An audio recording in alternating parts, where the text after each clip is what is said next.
All right, I'm going to go ahead and call this meeting to order.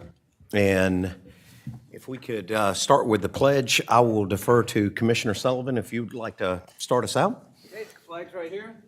I Pledge allegiance to the flag of the United States of America and to the republic for which it stands, one nation, under God, indivisible, with liberty and justice for all.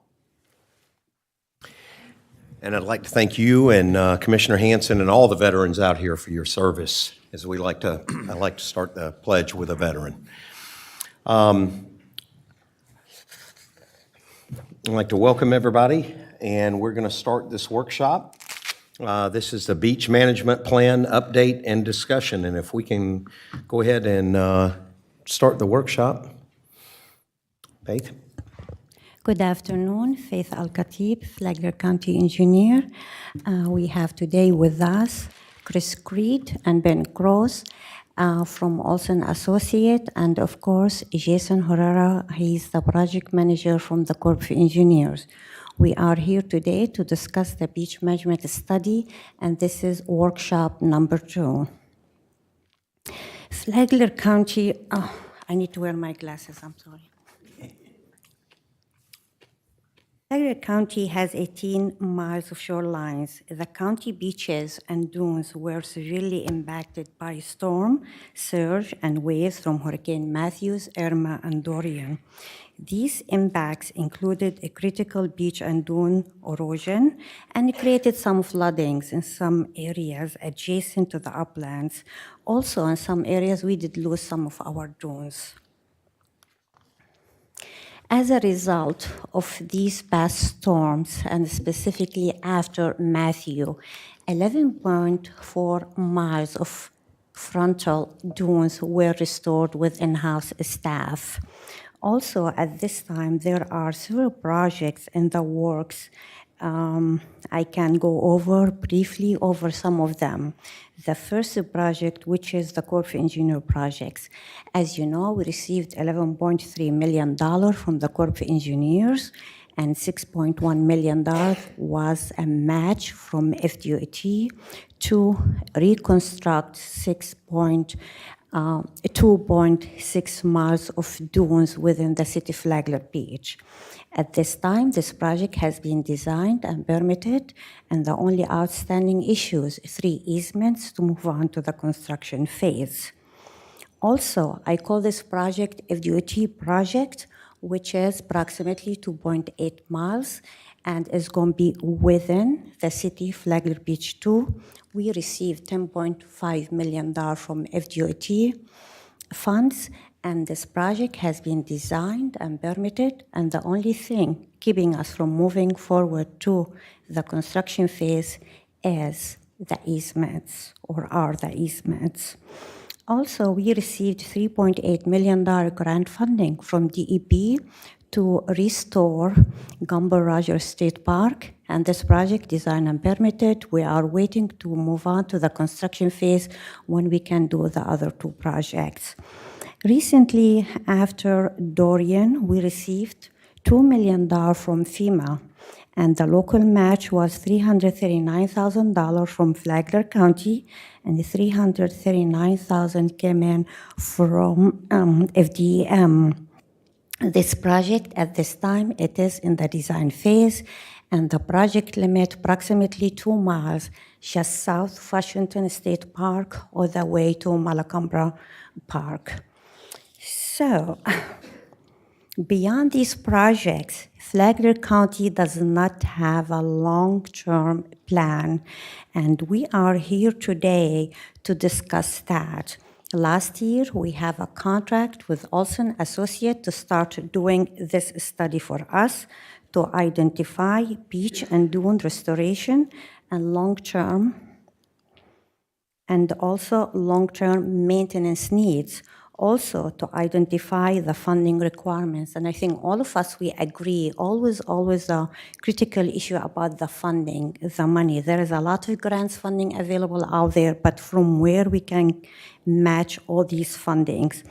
With that said, I will turn it over to Olsen and Chris Creed. He will share with you all their findings and what's next, what we need to do next to proceed with our long-term plan. Chris? Chris, before you get started, I just kind of want to set the stage. Of the 40-some counties that have beachfront on them, we're the only county that really doesn't have a long-term plan. And that's not our fault. We have never needed one. We have been spared the ravages of hurricanes here in Flagler County. But unfortunately, starting with Matthew and Irma, now we've been whacked pretty good, and we've lost our dunes. So that's kind of the background of why we're starting down this road, because we have to, or we're going to lose our beach. So, Chris, I'm sorry to intervene, but just to be, the counties, and Chris can speak to this because he's designed a lot of them, all the other counties have got some kind of plan. We don't, but we are going to have one. Chris, thank you. Thank you, Commissioner Hanson. Thank you, Faith. And thank you for having me back. Commissioner Hanson is exactly right. You know, I think Flagler County has been fortunate for many, many years compared to other places in the state of Florida. And it wasn't until your recent changes that have really identified the need for some type of more comprehensive approach and better position the county to be in a proactive role moving forward versus a more reactive should you have additional impacts from future storms. And this is all long-term will be exacerbated as well by the expected changes in sea level as we continue to move forward. So the beach management study that we're doing, and at this point it's just a study to help identify the missing pieces in Flagler County and some ideas about moving forward. We took a really high-level look at the problem. Not really drilling down into a design level discussion at this point, but more of what is the condition of the beaches and dunes along all of Flagler County right now for 18 miles without real consideration for the political boundaries. We're looking at physical boundaries and looking at the beach. The beach doesn't really pay attention to political boundaries. And let's look at the beach system and what does the beach system need and what are some of the environmental constraints that you might have in your community and along your shoreline. And to do this, these topics generally outline the approach that we've taken to do this. And I know I always kind of hesitate providing my presentations in advance because sometimes they're not self-explanatory. And so I'm hoping that I can add some clarity to some of the slides that I've prepared during my comments today. So I'll do a quick review of some of the historical conditions that are relevant to consideration for the type of approach that we may want to consider for the county for restoring and maintaining the beaches. We'll look at the physical and environmental and regulatory constraints. And the environmental and regulatory we have now found to be surprisingly some issues, particularly in the northernmost part of the county, that may dictate some of the approaches that we take and are going to be limited to moving forward, which is important. Sand source options. Although there's quite a bit of sand available offshore of Flagler County, there are some pretty significant steps that have to be taken to access and use this material because it's in federal waters. But there's a good deal of material out there, and actually getting the material to the beach, and how does the price to do that compare to the price of other options? Then we'll briefly review some implementation considerations, just some of the steps that might need to be taken for a comprehensive approach to the problem. And then we'll talk about cost, and then finally the funding considerations. Following up from what Faith says, that's really what we're going to get down to in the end of this from addressing the board is what do you guys want to do, and then what is going to be the approach to pay for it from the community perspective, and how do you want to approach this problem? And as Faith mentioned, there is a lot of money out there that's being left on the table by Flagler County right now. And we believe with the appropriate path forward that you can start leveraging local inputs, you can get access to more money to expand those opportunities. So, real briefly, the benefits of beach management, these are pretty typical points that are made in most beach management studies. You're intended to restore and maintain the beach. So the extent of restoration depends on where you stand relative to some historical or some desired condition. And then moving forward, you establish or reestablish the conditions that you would like to have. And then the beach is a living thing. It's very dynamic, and it does require maintenance as you move forward. Just like in the federal project, you have an initial restoration and you have periodic maintenance. It's not unlike any other civil works project that you might have a road, highway, bridge, or anything else. As you move forward in establishing a beach, it is considered critical infrastructure in some aspects, but it definitely is considered infrastructure with respect to FEMA and also the Corps of Engineers project.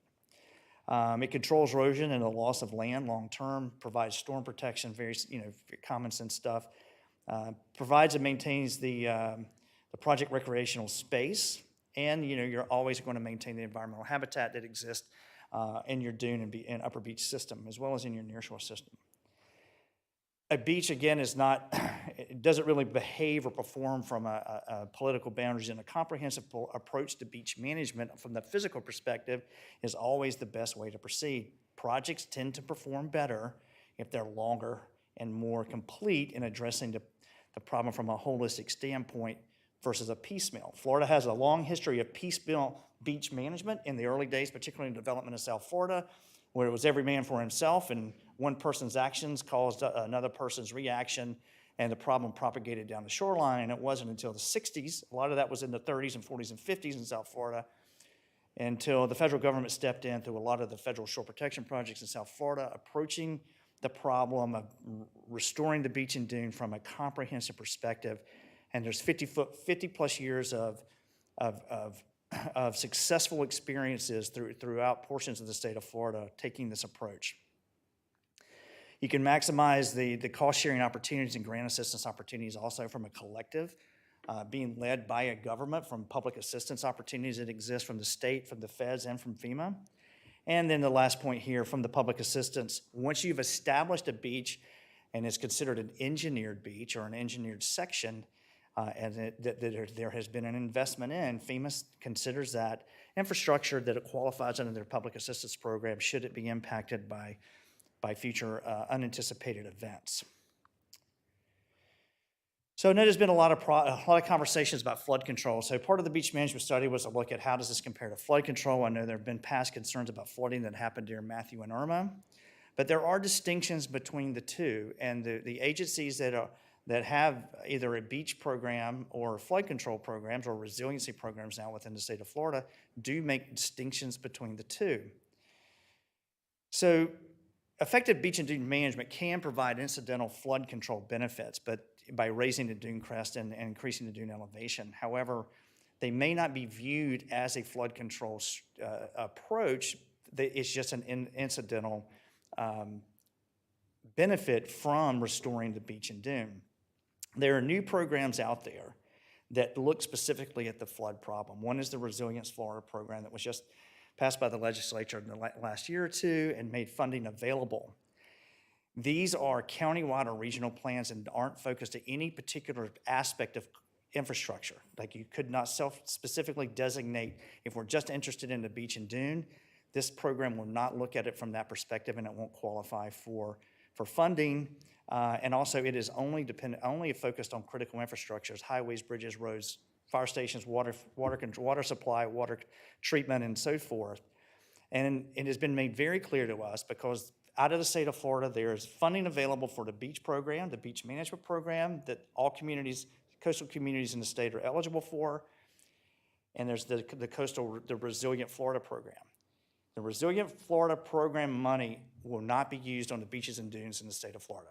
And I've confirmed this just on Friday with the person leading this program. So moving forward in a beach management approach from the state of Florida, funding is going to be best secured through the beach management program for that aspect of the improvements made along the shoreline. There's also flood control project studies that can be available through the U.S. Army Corps of Engineers, and Jason Haram will give him an opportunity to speak about those later. Requires local match for the initial studies. These are long-term studies that are looking at comprehensive flooding, not just the beach and dune. They would look at all aspects of flooding, and the recommendations that come from these studies require implementations of all aspects to address those. And then the FEMA, the Flood Mitigation Assistance Program through FEMA, there have been attempts by Flagler County in the past to access FEMA funding through their mitigation program for the beach and dune, and FEMA reached a conclusion that simply adding sand to the beach is not eligible as a mitigative action that can be funded by FEMA. We tried and we failed on that, and they were very direct and clear when they reached that conclusion with us. So let's get back to the study. Well, we're going to talk about the beach management study again. We looked at your entire shoreline, the entire 18 miles, looking at incorporated, unincorporated areas, private versus public, where the parks, and all the different areas along the entire shoreline. Again, not looking at the political boundaries, but these are the areas that are touched. We do break it down later in the study with some of those complicated tables that I would attempt to explain in better detail, where when we start looking at funding, we do break it down in more distinct political boundaries, because that's obviously usually how those conversations go. So let's get some definitions before we get started here, so make sure everybody's on the same page. And I'm not sure how best to do this, oops, okay. Beach and dune, it's pretty clear, but there is the upland side, so I'll just kind of do some references here. For the houses are typically described as the upland. The area, the vegetated area in front of the homes and in front of the Varn Park there is the vegetated primary dune. And then we go to the active beach where there is no vegetation. That is the beach berm, and the beach actually extends well beyond the waterline out into the water. And so when you look at the beach cross-section, you can see there's an upland, the dune, the higher elevated dune, the beach berm, where there is no vegetation, the areas where we put our towels, and where the waves and tides can affect on a daily basis. And then we move into the near shore and beyond. So this is what a typical beach profile, moving onshore from the left to the offshore to the right. Another thing that we need to keep in mind as we start looking at some of the following graphics here is the concept that the beach dune crest and its location and how it has moved, particularly after Matthew and Irma. There were in areas of the county, we still have pretty high beach and dune dune crest elevations and dune positions, but it has moved. It has translated landward in some positions. So in this study, we have looked at where was the dune crest in the past and where is it now, and that's important to understand some of the changes.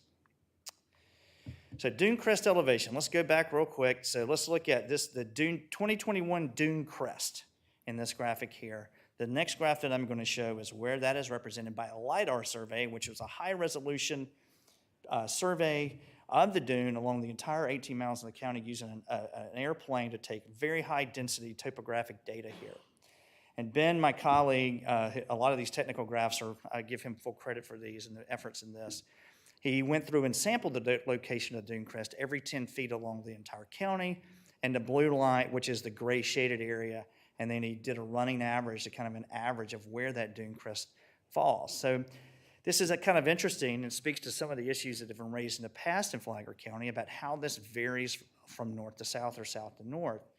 The average dune crest elevation in Flagler County is about plus 18.5 to 19 feet. And you can see on the left-hand side of the graph that the blue is more or less following where the red line is and where the average is. And in the central part of the county, the Beverly Beach, in northern Flagler County, Beverly Beach, and Painters Hill, the dune is actually higher than the average. But once you get to the northern part of Hammock Beach, Hammock Dunes area, on into Sea Colony, Matanzas Shores, and northward, the dune crest elevation drops pretty dramatically. This is, to some degree, there have been some changes due to the storms in 17 and 18. However, this is a natural condition. This area has just traditionally and naturally lower than the rest of the county. So dune volume, similar type thing where we look at how much sand is available above the plus 7 foot, above kind of that where it starts at the vegetation. How much sand is available and how does that look from north to south? You can see we also have quite a range of sand availability in the dune above plus 7, with the lower areas being in the southern portion of the city of Flagler Beach, and the same area in the northern half of the Hammock Beach, Hammock Dunes area on northward. You plot these two graphs together, and you can see similar patterns of dune crest elevation and dune volume, where there still is a pretty significant deficit in the northern part or the right side of the graph. Real quick, but don't get too quick ahead of you. Let's use for reference also the R monuments. If you see in the north on the top part of the graphic portion, from right to left, or it says R1 to R3, R5, all the way down to R101. These are the DEP R monuments. These are range monuments set in the early 70s all around the state of Florida, and they're spaced about every 1,000 feet along every county in the state. And they've been used to monitor beach conditions since that time. And so they're also used to reference. So marine land is typically between R1 and R5. Hammock Dunes, Hammock Beach, that whole area there of that development is around R24 to R48. City of Flagler Beach is R67 to R101. Also just a way to reference, and particularly if there's questions that come up later, it's a quick way to get back to this. So just real quick, most people in the room are probably familiar with what Flagler County beaches look like, but just to kind of quickly summarize the differences, this is that area R7 to R15 where the beach and dune system is lower, particularly at dune crest elevation. There was a lot of water overtopping that occurred here during the storms because just the natural elevations are lower. And then as you get down in the southern portion of Hammock Dunes, down around R42, where we get the area starts getting above that average, you can see a much higher dune shape and dune condition in this location. Then we move into Painter's Hill, similar type conditions with a higher, more robust dune shape up above the dry beach. And then, of course, when we get down to the city of Flagler Beach, it pretty much turns into the revetment where there really is no dune. It's mostly just upland behind that development, behind that structure. So dune crest elevation change, we look at it relative to 1972. So once the R monuments was set in 1972, there was a survey done, so we have some baseline from which to compare. And we like to go back, let's go back 50 years to what we were 50 years ago and look at really what has changed in the net. So these next few graphics I'm going to show are inclusive of everything that's happened to you guys in the last 50 years. You've had storms, you've had projects, you've back and forth and back and forth. But these results represent, say, the losses from Matthew and Irma plus the work that was done after those storms up into April of 2021. We did not have a survey after this recent nor'easter. So there have been changes along the county that are not quantified in the work that we've done up until this point. So we are missing that data point in what we're talking about. These do represent the long-term trends that have existed. So this is a dune crest elevation, and you can see in the northern part of the county, the R1 down to about R25, 21 or 22, there's actually been an increase in dune crest elevation of about 4 feet. Not very high, about as high as this podium, but you're starting with a pretty low elevation to begin with there. So that work that was done after Matthew likely contributed to some of the observations we've seen there, but it's still pretty low as we saw in the earlier graphs. But we have seen in the northern part of Hammock Beach, we've seen a pretty good drop in the dune crest elevation of 3 to 4 feet in some areas, likely due to the storms it was not brought back to that condition after those storms. But for the rest of the county, there's some small fluctuations, but for the most part, it's over 50 years, the dune crest elevation is more or less what it's been within a couple of feet. Dune volume, however, we see quite a different story. We do see some dune volume loss, and dune volume is very important. Volume is the protective, although the dune crest elevation gets you high, is the volume that the storm that you need to protect you from the storms, because the energy in the storm is moving the volume. And so the more volume you have, the more protected you are. So you can see there is, over the last 50 years, and this is likely contributing from the most recent storms, although there were probably other storms in the past that helped this as well.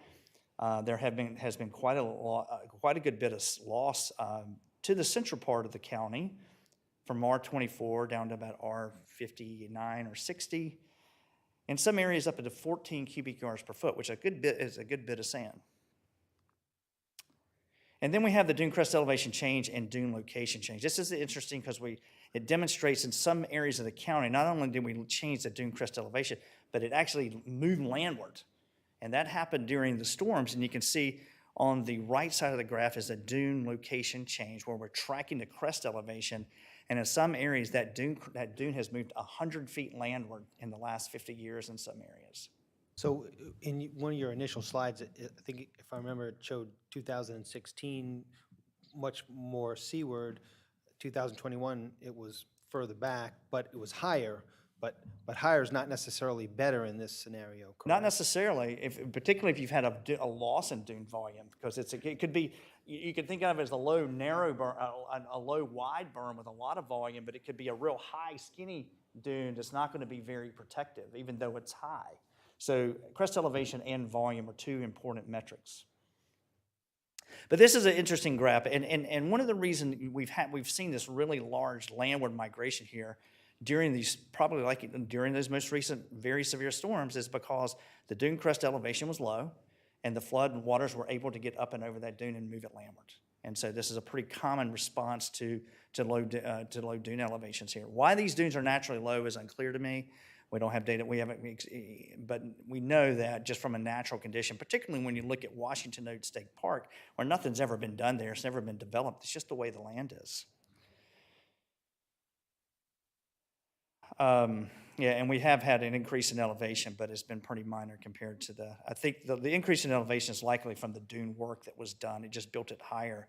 You can see it was only a few feet higher than the historical location. So now we've talked about the dune volume, let's talk about beach volume. This is also a very important aspect of planning for the future because it is the beach that protects your dunes. If you don't have a healthy beach, you can put all the sand you want to in the dunes, but if it doesn't have the fronting protective beach, it's very vulnerable and it just will not last. So that's why you have a beach and dune approach to the restoration of these features. So we, again, dating back to 1972, really 49 years since this really only goes back to April of last year in the surveys. And so how do you look at these graphs? The red bars are erosion, and so down is negative. And that's the erosion that had occurred at the individual R monuments where we have data. And then the black line is the cumulative volume from right to left of the change. If you added up all the bars, if you're going from right to left, you get the black line. And if you go all the way through, during that 49-year period, Flagler County as a whole, the beach, using these data, lost about 3.5 million cubic yards of sand. We can look at a shorter time frame, same graphic. Green, however, means gains in this instance, and we've got, so in this period, which is a 10-year period, we have some accretion and we have some erosion. The accretion likely is from some of the post-storm work that was done, particularly you can see in the northern part of the county between R1 and R11. That's likely from the activities that were done up there. But if you go from right to left, again, during this 10-year period, we lost 1.1 million yards. So although if you looked at the almost 50-year period where you can lose 3.5, but in the last 10 years we lost over 1 million, you've lost a good bit of that entire amount in the 50-year period in the last 10 years, almost a third. So you've really been impacted. The storms have definitely demonstrated a huge impact to your beaching system, which follows up on Commissioner Hanson's comments earlier that you didn't have a noticeable problem before these storms. There was this long-term background erosion that was going on, but it was so relatively minor compared to what you've seen in the last 10 years. You may not have really noticed it. And it didn't really cause a problem.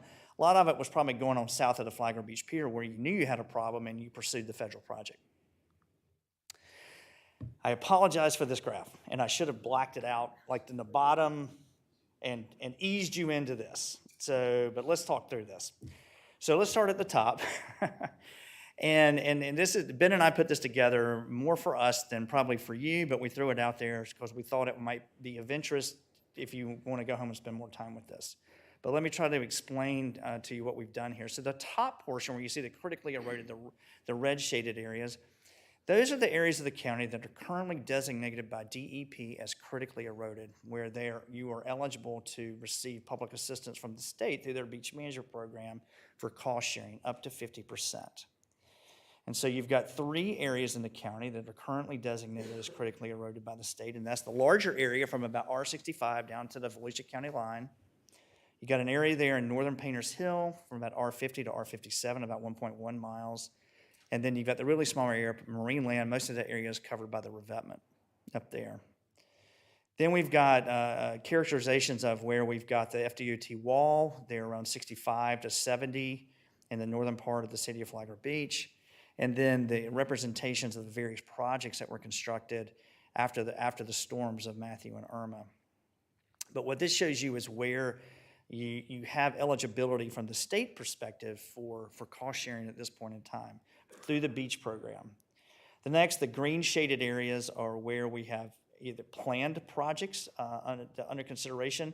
The 2022 core project there just south of the Flagler Beach Pier. The FDOT county projects on either side of that on the north and south says 2022 Flagler Beach Dune Restoration. That's the DOT money where that's the area. And then we have a FEMA project going on in the northern part of the county for some post-Dorian money that we're working with staff on right now to secure permits to build that. And then the Hammock Dunes community, it has they've recently secured a DEP permit, and we're working to land their Corps of Engineers permit to allow them to place some sand along about 2.4 miles of shoreline there. The next line where you see the A's are the A1 through A10 are the beach management areas where we've looked at more of the political boundaries of where we have beach designations from north to south of where self-similar beach conditions, beach and dune conditions and erosion characteristics, development characteristics. Not going to spend a lot of time with that today. There'll be more of this in the report when we talk about the different areas. The next line with the yellow and the red are where areas where we have development that is within 80 feet of the mean high water line? The active beach, within 80 feet of the active beach. So we can see in the yellow, that's where A1A is. That's where we got development really close to the edge, and we're all aware of that, and that's where we've got a bunch of projects planned. But you can see the areas in red in the other parts of the county where we have development that is very close. So the town of Beverly Beach and the Painters Hill area, you can see large portions of that, we've got development really close to the edge and likely very vulnerable to future impacts. And then it's kind of scattered from there. A lot of the development in the northern part of the county is set back beyond 80 feet, but there are areas where there is, I'm not saying that these areas that are white are not vulnerable, but nonetheless, just using this designation of about 80 feet shows you the differences from north to south on how things change. Then we can look at where we have rock revetments. The next line are the structures that are currently in place. And it's really important the next one where it says coquina rock on the beach, this rock offshore and rock on the beach. I'm going to get into this a little later. This is where we have pretty expansive rock resources that are important for us to consider when we start looking at future plans. Dune capacity, we've used those past metrics to understand where we have an absence of sand in the upper part of the dune, above +7. And the dune capacity deficits is the magenta or the purple. And then the dune crest elevation, where it's less than 19 feet, are the green areas. And where we've had a lot of dune change, we didn't see a lot of differences. But the dune capacity and the dune crest elevation, you can see it matches pretty similar. So these are areas that we would focus on moving forward in terms of priority and what we might, how we might want to put together a project. Chris, are you going to talk about the rock offshore or the hard bottom, what the impact that is? Are you going to talk about that? I've got a few slides on that. Yeah, I want everybody to be pretty clear on that. So I've got some pretty expansive graphics on that in a slide or two. So the project approach, the Corps of Engineers did a pretty broad alternative screening in the feasibility study they did for the county starting in 2014. And they looked at all the other host of things that we might want to consider: retreat, putting structures, building seawalls along the entire county. And there's a whole host, and we can go back to that report and re-summarize that if we need to. But the conclusion they reached was the best alternative moving forward was a restoration of the beach and dune, restoration and maintenance of the beach and dune moving forward. So we have just, by default, from what the Corps, from the leapfrogging from the or springboarding from what the Corps did, we would go right to the best approach moving forward to address these long-term changes to the county's beach and dune system is to restore and maintain it moving forward. We've seen significant loss in the last 50 years, and how much should we put that back and maintain it moving forward and get back to a more desired condition? So we would establish some form of a historical condition within the constraints that we currently have and provide for future anticipated loss. When you restore the beach, the sand will erode away, and we will need to come back and put more there. We've seen erosion rates over the last 50 years. There's no reason to believe that those will change. However, the question moving forward is, how high will they be? Will it be like the last 10 years, or will it be like the previous 40 years?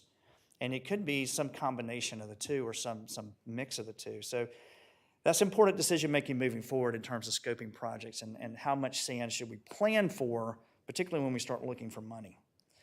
We'll look at the physical environmental constraints, particularly dune vegetation, but most importantly, in the northern part of the county, this nearshore rock and hard bottom, which I'll get into in a minute.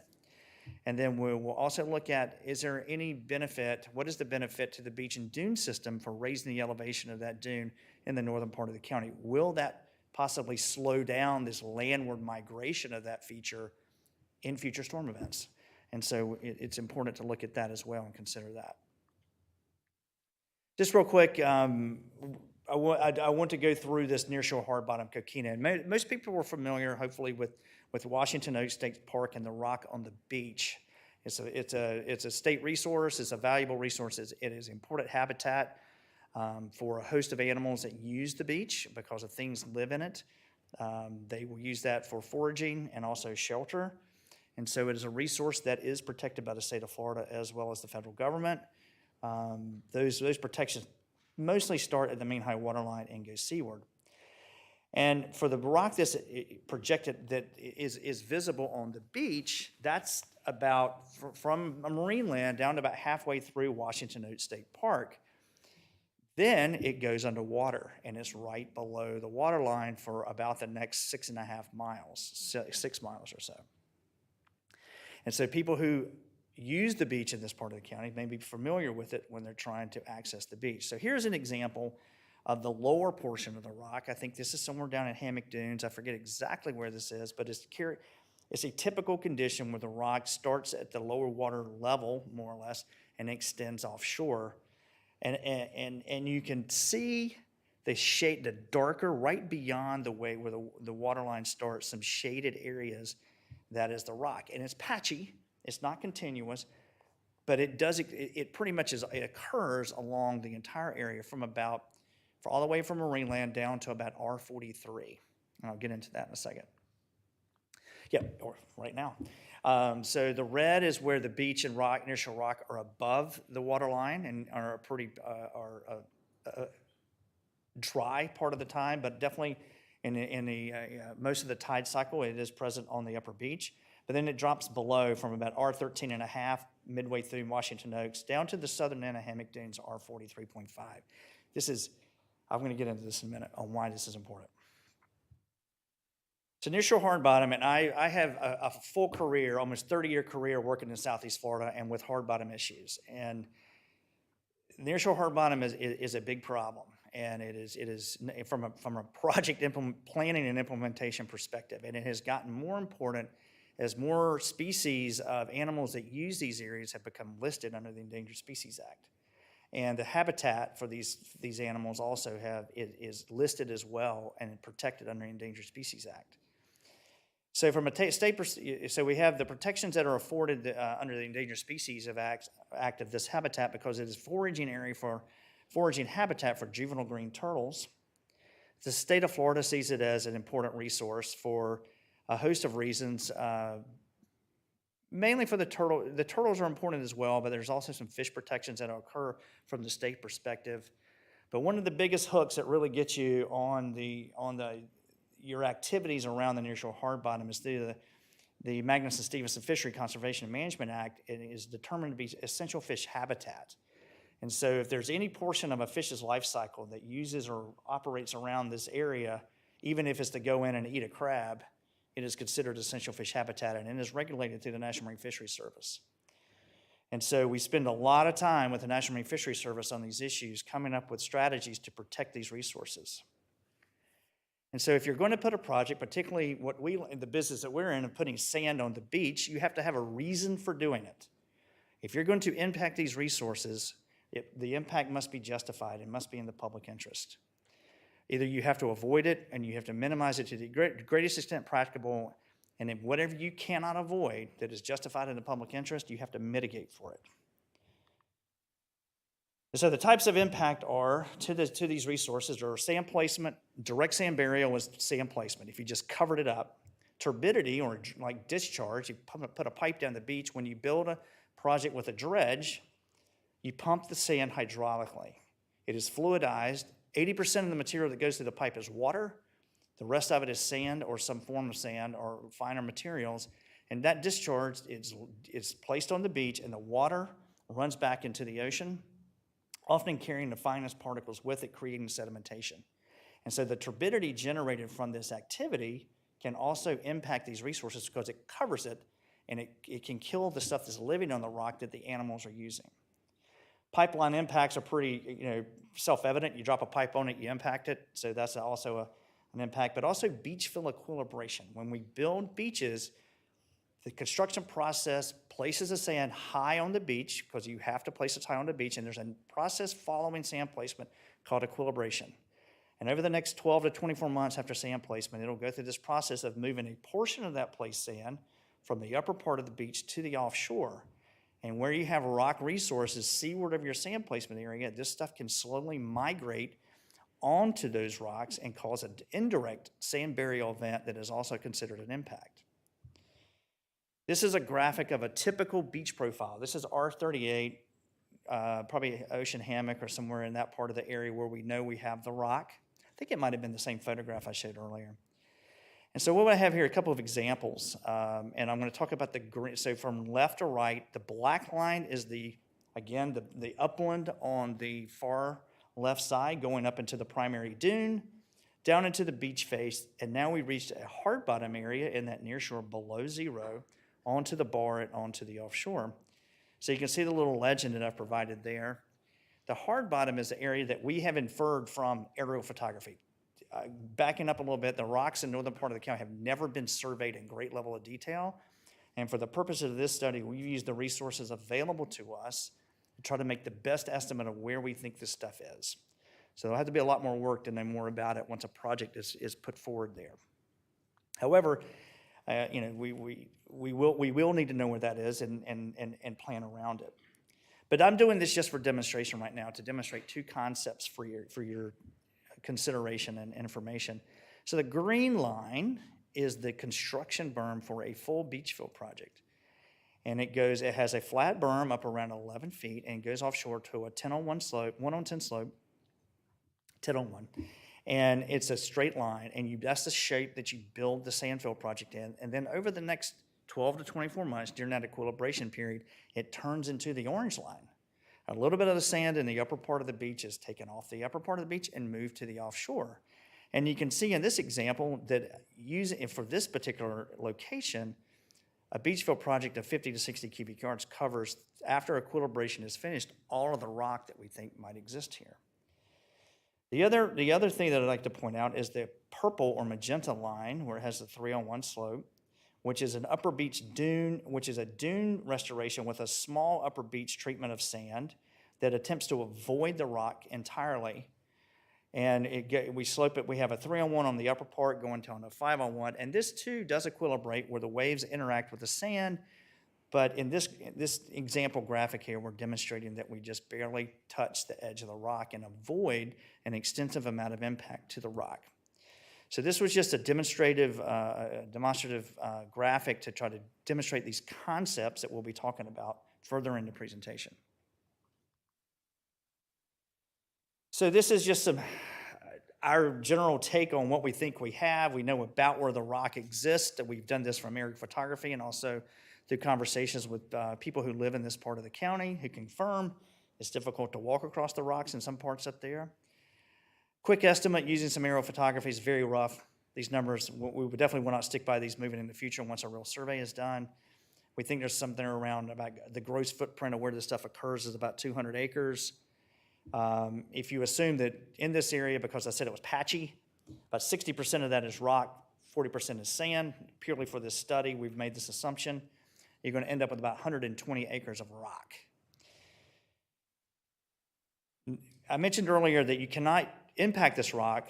Well, you can impact the rock if it's justified, but it has to be, and it's justified, but you would have to mitigate for it. And typical nearshore hard bottom mitigation costs on the east coast of Florida right now are between $1.5 and $4 million per acre. Our firm has been involved in 2 projects in the last 2 years. We're actively involved in one right now in Broward County. But there's a recent example that's very similar to the situation in Flagler that I've referred to a lot for the study, where they've recently built some nearshore mitigation for very similar type rock. It's worm rock there, but same type material, where the Corps of Engineers built this project for $2.75 million per acre. So not only the cost, but it does take a lot of time to navigate this process to develop the scope of your impacts, biological monitoring plans, and the mitigation plan that is required for all of these projects. So, I'll show you right now. Yeah, so I'm glad I'm thinking ahead. So hard bottom mitigation, I'm going to use the Broward example. Brevard. The other one I'm doing is in Broward. But this is the one that was recently completed by the Corps. And so these are articulated mats that are made of concrete that have coquina rock embedded in the top of the concrete. So there's going to be a portion of the rock that is covered. So we have to move this stuff further offshore and get it out of harm's way so it's not impacted by by the sand as it equilibrates. So this is an example where you take the mat. The mats are built onshore, and they are loaded onto a barge. These are loaded into Port Canaveral and pushed south, and they're deployed by a crane into the near shore, as shown in the lower middle photograph. And then the typical in the lower right is a higher resolution survey of a finished section. And this is dozens and dozens of mats that create this structure here. And I forget, this is about 4/10 of an acre in this one particular area, I believe. It's not the entire mitigation amount. I think they built about 4+ acres of mitigation in this area, Ben? Yeah, so it was about 4 acres of mitigation. They were very limited on the amount of impact that they could have for this particular project. And then I just provided one recent photograph of this stuff. Gets colonized very quickly with algae and other things, and fish start using it almost immediately. And you can see from the underwater portion, it probably looks very similar to the rock that exists naturally, which is the goal. So this is just one example, and once the agencies have come up with an example that works, you can pretty much expect you're going to see it again if you come back with a similar project. So we also need to be compliant with NEPA, which is the National Environmental Policy Act, when you go through this of any project. We do this for all of our projects, but this level of impact, if the level of impact is extensive, it may throw you into an EIS situation where there's a lot of public input and the scoping. And all of this, I put all this up here because it just takes time. And setting expectations for time, if there was to be an idea that we would want to impact some of this rock, if it may have a small amount if it were justified, it would take in a tremendous amount of effort, surveys, environmental surveys, and consulting, and time interacting with these agencies to navigate this process. Avoidance is always good if you can do it, but sometimes your project scope just doesn't allow you to completely avoid everything, and you just have to deal with it when you get to that point. So let me jump on the dune enhancement concept. I'm still kind of going through some concepts here. So let's go back to that graph we saw earlier with the dune crest elevation, where our average dune height is about plus 19 feet. And you can see the areas where this is considerably below that average elevation. It's like, well, let's enhance this. Let's get those guys back up to where everyone else is. What would that look like? And so you would raise the blue line up to the red line in a conceptual type approach would be the idea. And then you would maybe take the green line. We're going to cut a section here at R13 and show the lighter green line in that upper graph might look as a small dune just at up plus 15 feet. That's more or less where the current primary dune elevation is at that location. And then let's raise it up another 4 feet up to plus 19. That's what it would look like. Now again, this is an area where we're just building the dune up and it's not protected by much beach, but we know there's a lot of rock in this area. So this is something we're going to have to continue in the conversation about. Not saying it's impossible to do with. There might just be a long-term management strategy here that's different than everywhere else. So we believe, to enhance the dune is about an additional 10 cubic yards per foot in that portion of the area. So let's talk about what is the benefit of having a high dune? How does that in a protective beach? So this is just a quick, again, conceptual type approach.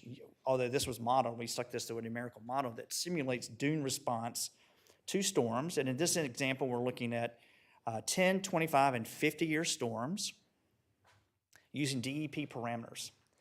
And so in the top graphic is without a dune enhancement project. And what we're really interested in is for the 10, 25, and 50-year storm, how far landward does the erosion extend when we look at it? Well, you can see in the top graph, we move back to about a minus 120 feet.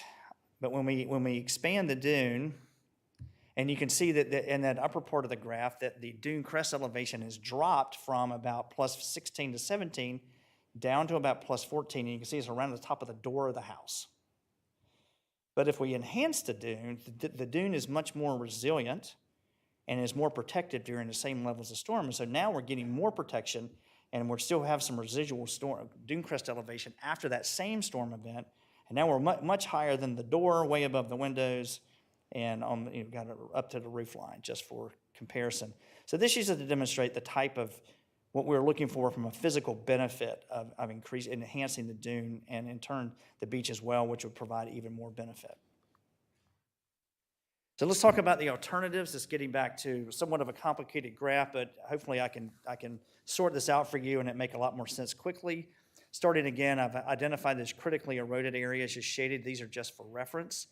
The A through 10 are also the beach management areas that we're characterizing and not getting into today. And then we're looking at different fill densities. So a fill density is how many cubic yards per foot of shoreline we're putting on the beach. So for reference, and Jason, that might change for you, in the federal project here, A9 over here on the left-hand side, the last estimate for how much this federal project will be placing there is 44 cubic yards per foot. So that's what the federal project would be. So that's a good point of reference, and we've used that for characterizing all these or establishing what some of these other alternatives are going to be. So in the current plan, we have 44 cubic yards per foot in the federal project and 32 cubic yards per foot in that FDOT money area. The reason it's less in the current plan is because of limitations of funding right now. This is all we believe that we will be able to place with the money that we have available. However, this will be adjusted depending upon how the bid prices come in. But again, we're in a planning study now and not in design, so let's use these two numbers for our discussion. So beyond the current plan, I've come up with 6 options that I want to talk about. And these options are the option 1 and option 2 for areas A9 and A10 are exactly the same as what we currently have planned. But option 1 and option 2, what we do here is we extend, and these, in the 44 cubic yard per foot and the 32 cubic yard per foot for the current plan, will be built by dredge using offshore sand. So the material is going to be taken from the offshore bar site, brought to shore, discharged hydraulically, and put into place. So option 1, we want to extend that dredging opportunity as far north as we can. So let's just, where we may not run into trouble of putting sand on rocks, let's take it as far north as we can, assuming that when a dredge shows up, we're just going to keep building. We're not going to stop halfway through A8. And we're going to do that at 32 cubic yards per foot. But then we want to completely avoid all impacts to the rock.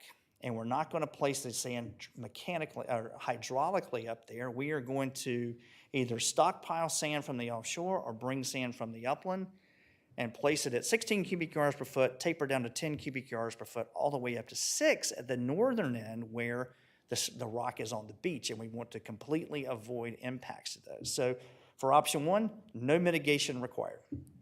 Option 2, a little bit different. We're going to make it a little more robust, maybe even enhance the dune and expand the dune area up to 16 cubic yards per foot, providing more protection.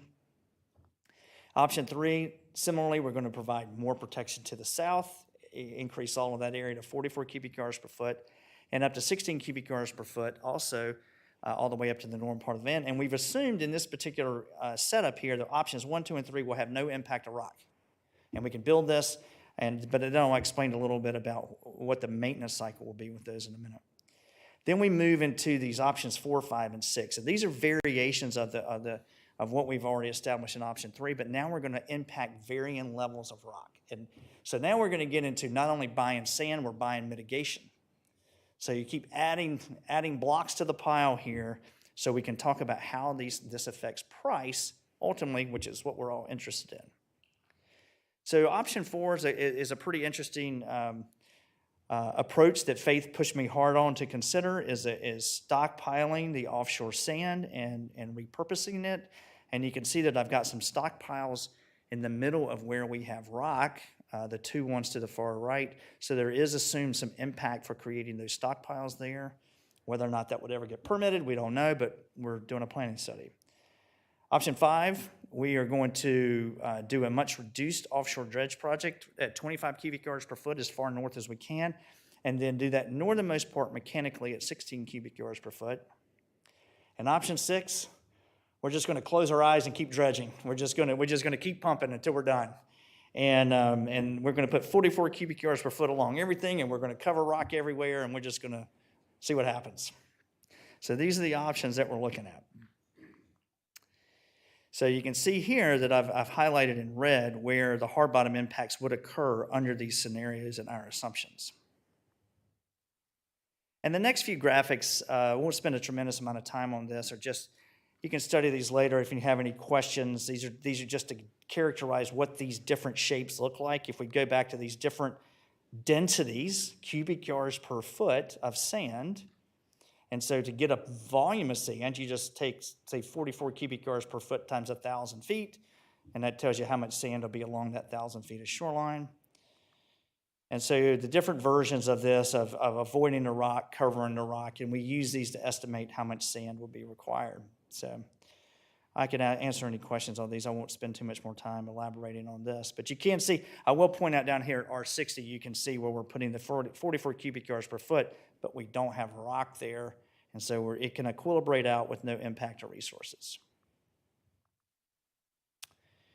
So let's move on to the sand. So now we've got all these alternatives. We know about how much sand that we're going to spend. I think you, at one point, yeah.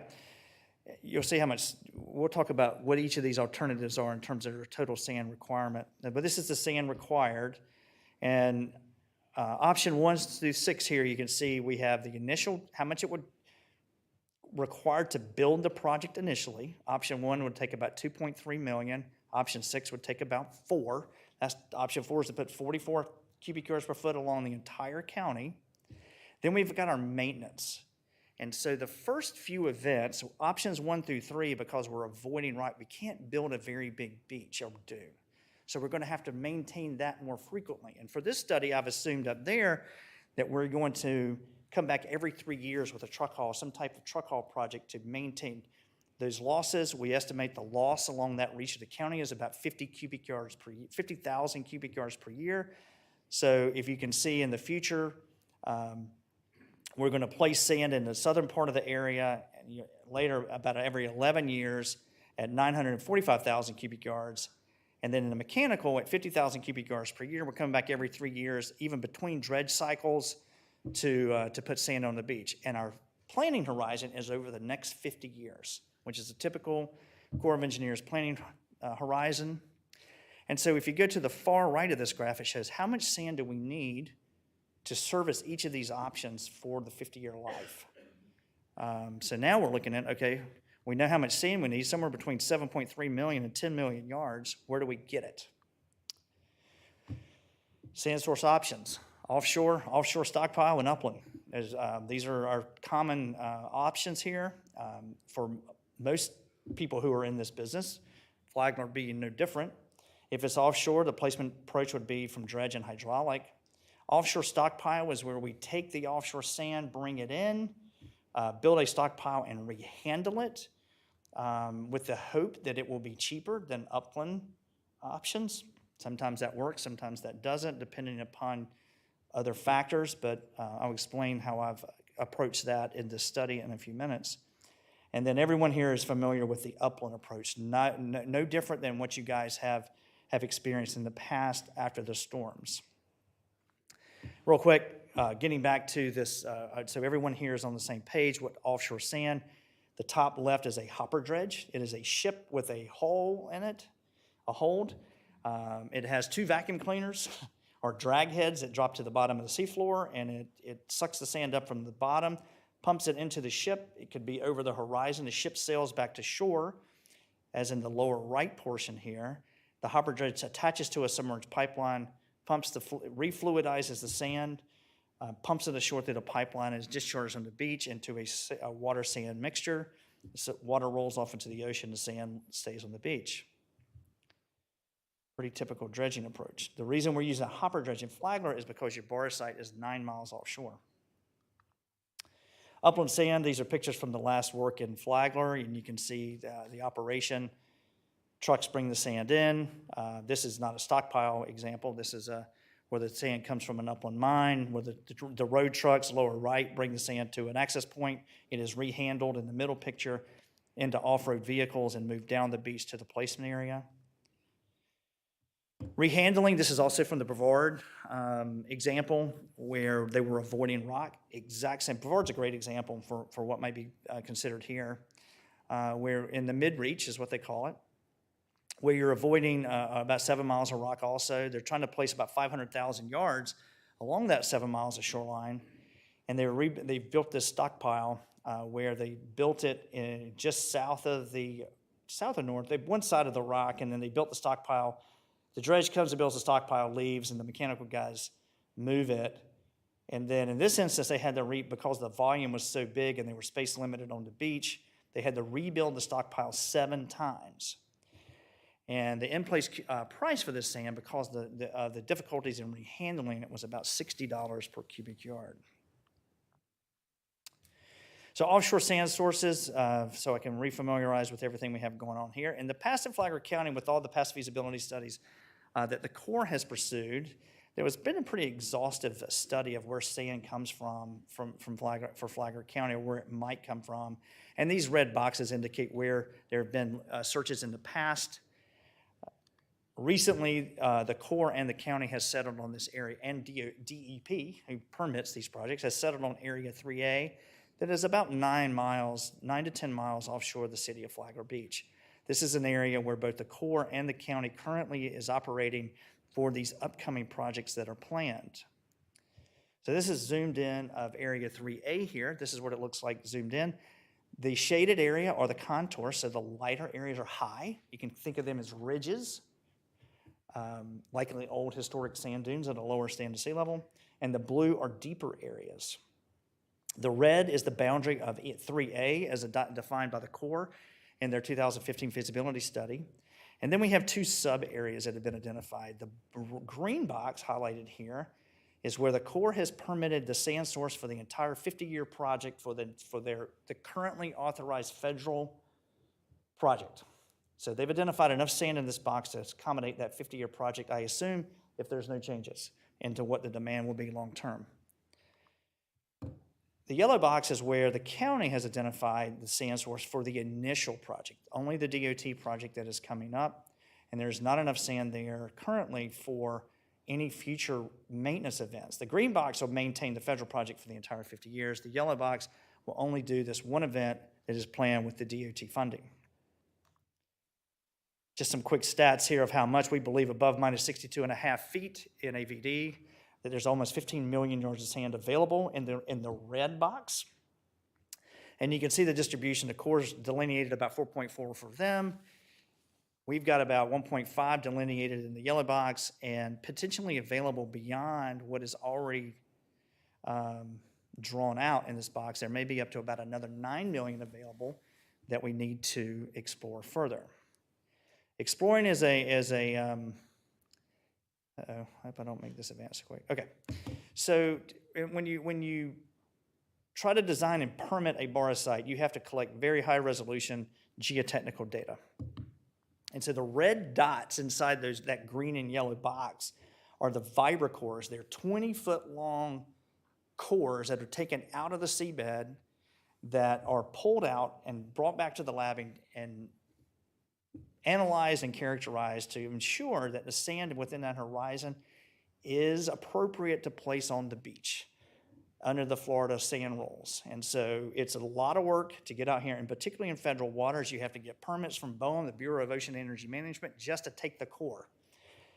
And so the Corps of Engineers was able to do this, planning for their project, and we were able to piggyback. They actually took all of these cores, and the county was able to benefit from the use of the data collected by the Corps to draw our yellow box. So, but these are all, except for if you see the small yellow stars in here, those are past cores that were just exploratory from some of the past investigations. But in order to get a permit from the state and make sure we're compliant with the state sand rule, we have to take these cores no further apart than every 1,000 feet. So since there's no future offshore sand currently defined for other potential initiatives that Flagler County wants to consider for other areas of the county, there has to be more work. And so the first thing that would need to be done is we need to take some more vibrocores to further expand our knowledge of what exists. And we're pretty confident. I mean, most of the stuff is probably the same. We just don't have the actual data in hand to prove that to the state. So the first step is going to be to go out and collect some additional cores and go through that borrow area delineation and characterization process and prove to the Bureau of Ocean Energy Management and the state that the sand is appropriate and it is suitable for use on the beaches of the state of Florida. So to do that, there's a lot of work to be done if we're going to go down the path. So getting started sooner is better. So we would need to go take a lot more physical data, which are the cores, environmental data. We need to ensure there's no sensitive resources where the dredges will be operating, cultural resource data, make sure there's no shipwrecks or anything that could be disturbed that are of historical significance. Design the borrow areas, modify permits from DEP and the Corps, complete NEPA, both through the Corps and BOEM, for any expansion of the offshore borrow areas. We would have to expand the lease reinitiate lease negotiations with BOEM, because in order to use these sands on the outer continental shelf of the United States beyond 3 miles, the Bureau of Ocean Energy Management has to give you permission, and they do that through a lease agreement. And you've already signed a couple of these recently. You have a tri-party agreement with the Corps to use the green box, and you have a direct agreement with BOEM to use the yellow box that you've already executed. Our estimate is if we started today or from an NTP, it would take about 2 years to get to the point that we would be eligible to even consider using this sand. Because the cores can really only be taken in the summertime. It's pretty rough out there. Lots of people are familiar with this graph. These are just some of the 9 sources that DEP has previously permitted for the uses, particularly in Flagler, but also on other beaches in the area, West Coast and the East Coast. And so these are candidate areas, and these are ready to be used immediately should any immediate project want to push any immediate project forward to address some more pressing needs. I won't get too much into this. These are my moving forward in the next part of the study here that I'm going to present. So just some assumptions, and I'll just review some of these quickly. And these affect how we get to our pricing amounts. So if we're placing sand from the offshore, we are going to assume that it's going to occur when the Corps shows up with their dredge, and we will piggyback off their mobilization. The cost to mobilize a dredge is somewhere between $3 and $5 million. The Corps currently, their cost estimate for Flagler is about 3.5. Recent prices from St. Johns County just came in, and it was pretty much on target. I mean, that's about what some of the prices they got. I think a bid opened not too long ago with that price. So that price hold, not a bad assumption. Fill densities less than 20 cubic yards per foot, going back to all our different assumptions, must be constructed by mechanical means. You can't, they're too small to build with a dredge. It's not cost effective because it affects the productivity of the dredge, and it's very difficult to build something that small. That's a pretty industry-wide held assumption and accepted threshold for the difference between offshore and mechanical construction. We will assume, and I should have changed the slide because I've changed some of my options since then, but for most of the options, we're assuming that sand placement will be by mechanical methods. I do get into, I'll say this, where we don't have mitigation, but once we start placing sand along the hard bottom with the dredge, then we're gonna have some mitigation. So we covered the dredge. The cost of offshore sand, our assumption is about $15 per cubic yard. In addition to, so once the dredge is here and they've turned it on, they've got it gassed up and they've turned it on, they start pumping sand out of the pipe where they have good, wide, large fill sections. They're paying about $15 per cubic yard. So the more sand you place, the more bang for your buck you get from your mobilization fee is the way you look at a dredge project. Then there's a small mobilization fee that can be anywhere from $50,000 to $500,000 depending upon access. But the cost of mechanically placed sand, and we're going to assume from upland and offshore based upon our Brevard example, are exactly the same in this example here. We have no reason to believe that they would be different based upon some of the physical constraints that you have here. Planning and engineering design, construction engineering inspection, 10%, that's just a number. And I've added, just for planning purposes, a contingency of 15% on top of all of these numbers. Sand requirements, this goes to the table again of what is needed and what's available and what the net requirement might be to look for. If there's any questions on this later, we can get into that. It should be pretty self-explanatory. Okay, here we go. And I put it there, and I apologize for this, but I think it's important to explain what I did. This kind of is building up the model for what we're trying to do here. So let's spend some time on this graphs and get everybody comfortable with it for what we're doing. So you can see on the far left-hand side is the shorefront entity, and I've tried to subdivide it into political points of interest. Town and marine land are divided into half because only a portion of it is critically eroded, has a critical eroded designation. It is a local government shorefront versus private or state or county. Then we got the Washington Oak State Park, some private parcels. You got the Hammock Beach, Ocean Hammock. You got the Jungle Hut, Public Access Point, Hammock Dunes are divided into two different areas. The reason there's green and blue there is we have rock and no rock. Varn Park, Painters Hill, and all these different, we've subdivided these because ultimately what I'm going to try to do is look at when we get down into subdividing the local share of any money that you may be raised, how might that be distributed along the county? So this is option 3, where we're placing, if you move over closer toward the middle, we look at the volume distribution. We're looking at that 16 cubic yards per foot between R1 down, or R4 down to about R43.5. Then we go to the full 44 cubic yards per foot. There's 6 in the report. There will be all 6 of these options will have this level of detail in an appendix. And you could study it and look at it and use that for future planning.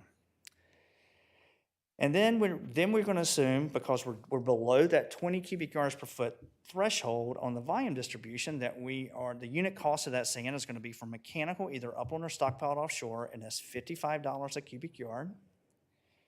And then below that is the offshore sand is 44 cubic yards per foot. 44 cubic yards per foot of the sand is the density, and here I've got the cubic yards. It's 16 cubic yards per foot. Did I say 15 earlier? I kept switching back and forth between 15 and 16. Upland sand is the sand right in back of the current. Upland sand is going to be from an upland mine. Commissioner, do you mind unmuting your microphone, please? Yeah, the upland sand.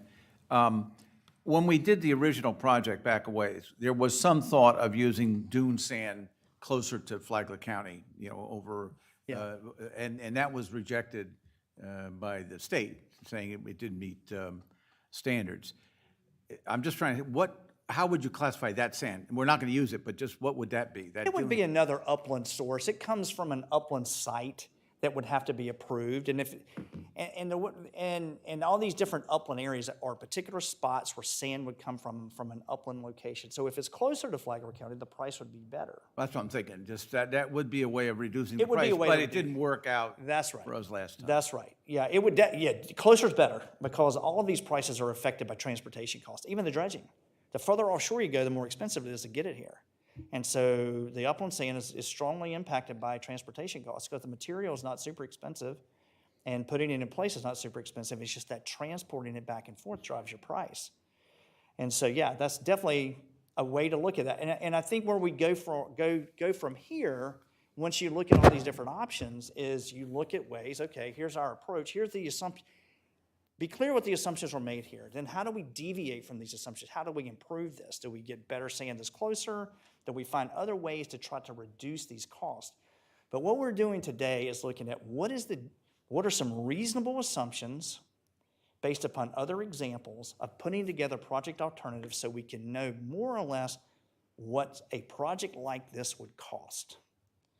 And then we could start debating as we move forward on how to make it more cost effective, look at other ways of improving that.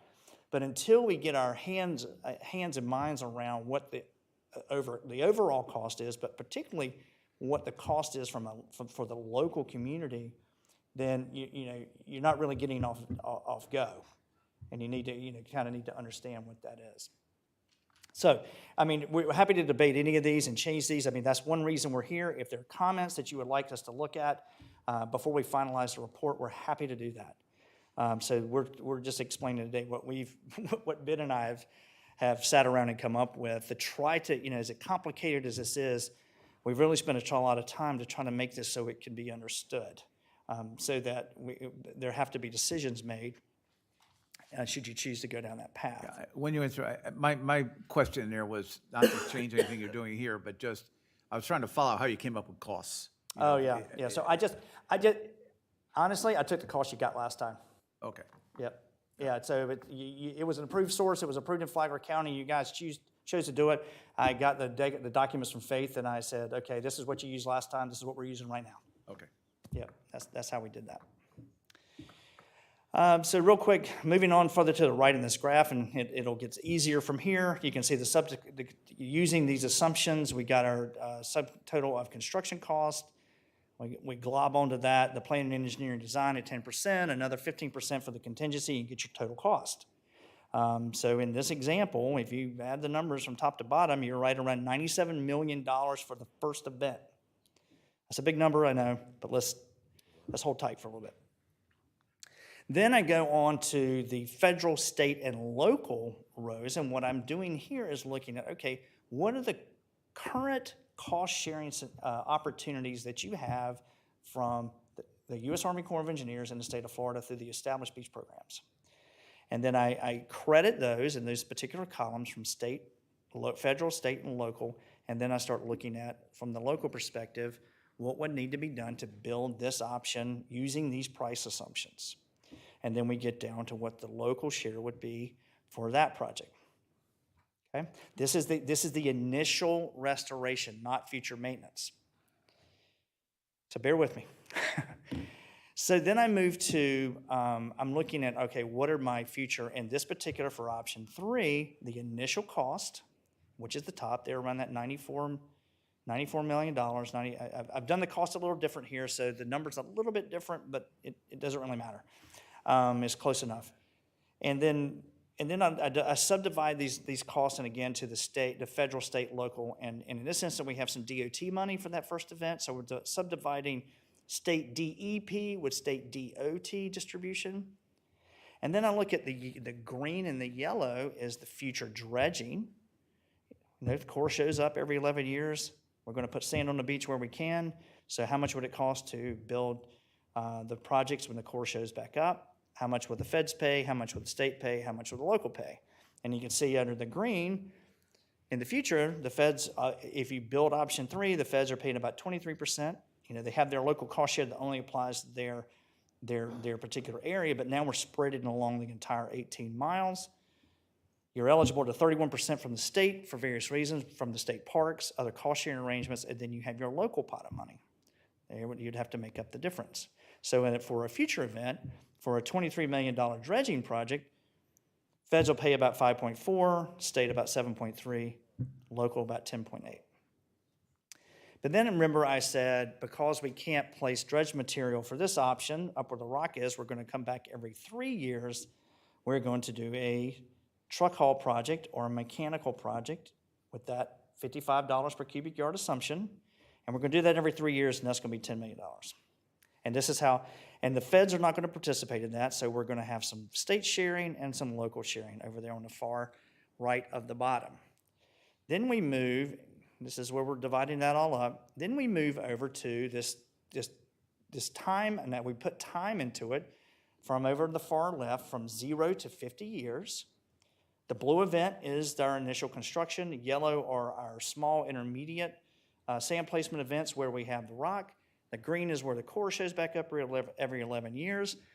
And then on the far right bottom, you add up what that, well, on the far left is just the present, this is the present worth analysis, and getting our annual equivalent cost.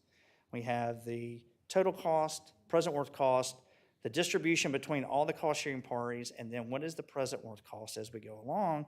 And what's really important is down here at the bottom. So this number represents on an average annual basis over a 50-year planning horizon, who's on the hook for what? With your current cost sharing arrangements, your current federal project, your current designations of your critical erosion. We haven't changed any of that yet.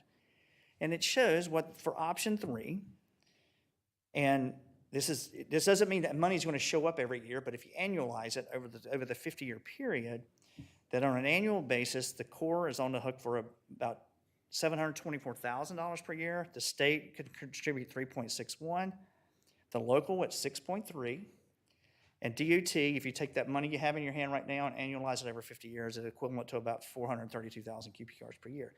But what we're interested in, as for the rest of the discussion, is this local number. Because right now, we have a current agreement with the Corps. We know what we can potentially qualify for from the state, and this assumes that we're maximizing that, which the county's not doing right now. But in this analysis, we're assuming that we're going to go over everything you're eligible for, and this is what you would be responsible for from a local perspective to match the money that's available from these other sources. So then you compare these alternatives, and this kind of puts it all in perspective. Don't really need to pay attention to the, it does show here, if you look at the assumed hard bottom mitigation, I will point out in these examples for 4, 5, and 6, we've assumed 11.5 acres for option 4, 19.9 acres for 5, and 97.1 for 6. And by the way, you'd never get a permit to do that. But we've added the cost in here, and you'll see why. Over here on the far right, the total cost on an annualized basis, well, the initial cost, if you go into construction costs, you can see option 6 is $375 million over 50 years. No, that's the initial project, because you got to build a $228 million worth of mitigation. That we're putting this in here for comparison, so it's short discussion. Nobody's ever suggesting we're going to even think about that. But what we're really interested in here is what is the potential range of the local share with these options, the realistic options here of 1 through 5. And there can be some variation to that, but what we've tried to do is bracket the problem, and so that we can talk within some range. And so the potential range using this scenario and current cost sharing arrangements that are available to you, the local community, the local being in all of Flagler County and all stakeholders involved, whoever, no discussion of who pays for what, is between $5.5 and $7 million per year. This is not out of line with what other communities are. We were at this conference last week with Commissioner Hanson. I was talking to the beach representative from St. Lucie County. They manage 22 miles of shoreline, and he's somewhere between $5 and $6 million per year to keep his program going. And he has federal projects, he has local projects, he has dune projects, he has lots of different things. He has an inlet project. You guys don't have to worry about an inlet. And so another client we have is the town of Hilton Head Island. They've had a program now for about 35 years, and on an average annual basis, they're spending probably $5 to $7 million per year, and they're managing about 16 miles of shoreline with a very comprehensive program. So although I didn't really use those as a basis, but once I run through these assumptions as I've done to kind of come up with a range of where the cost might be for a local community, this is not way out of line with what other communities are experiencing.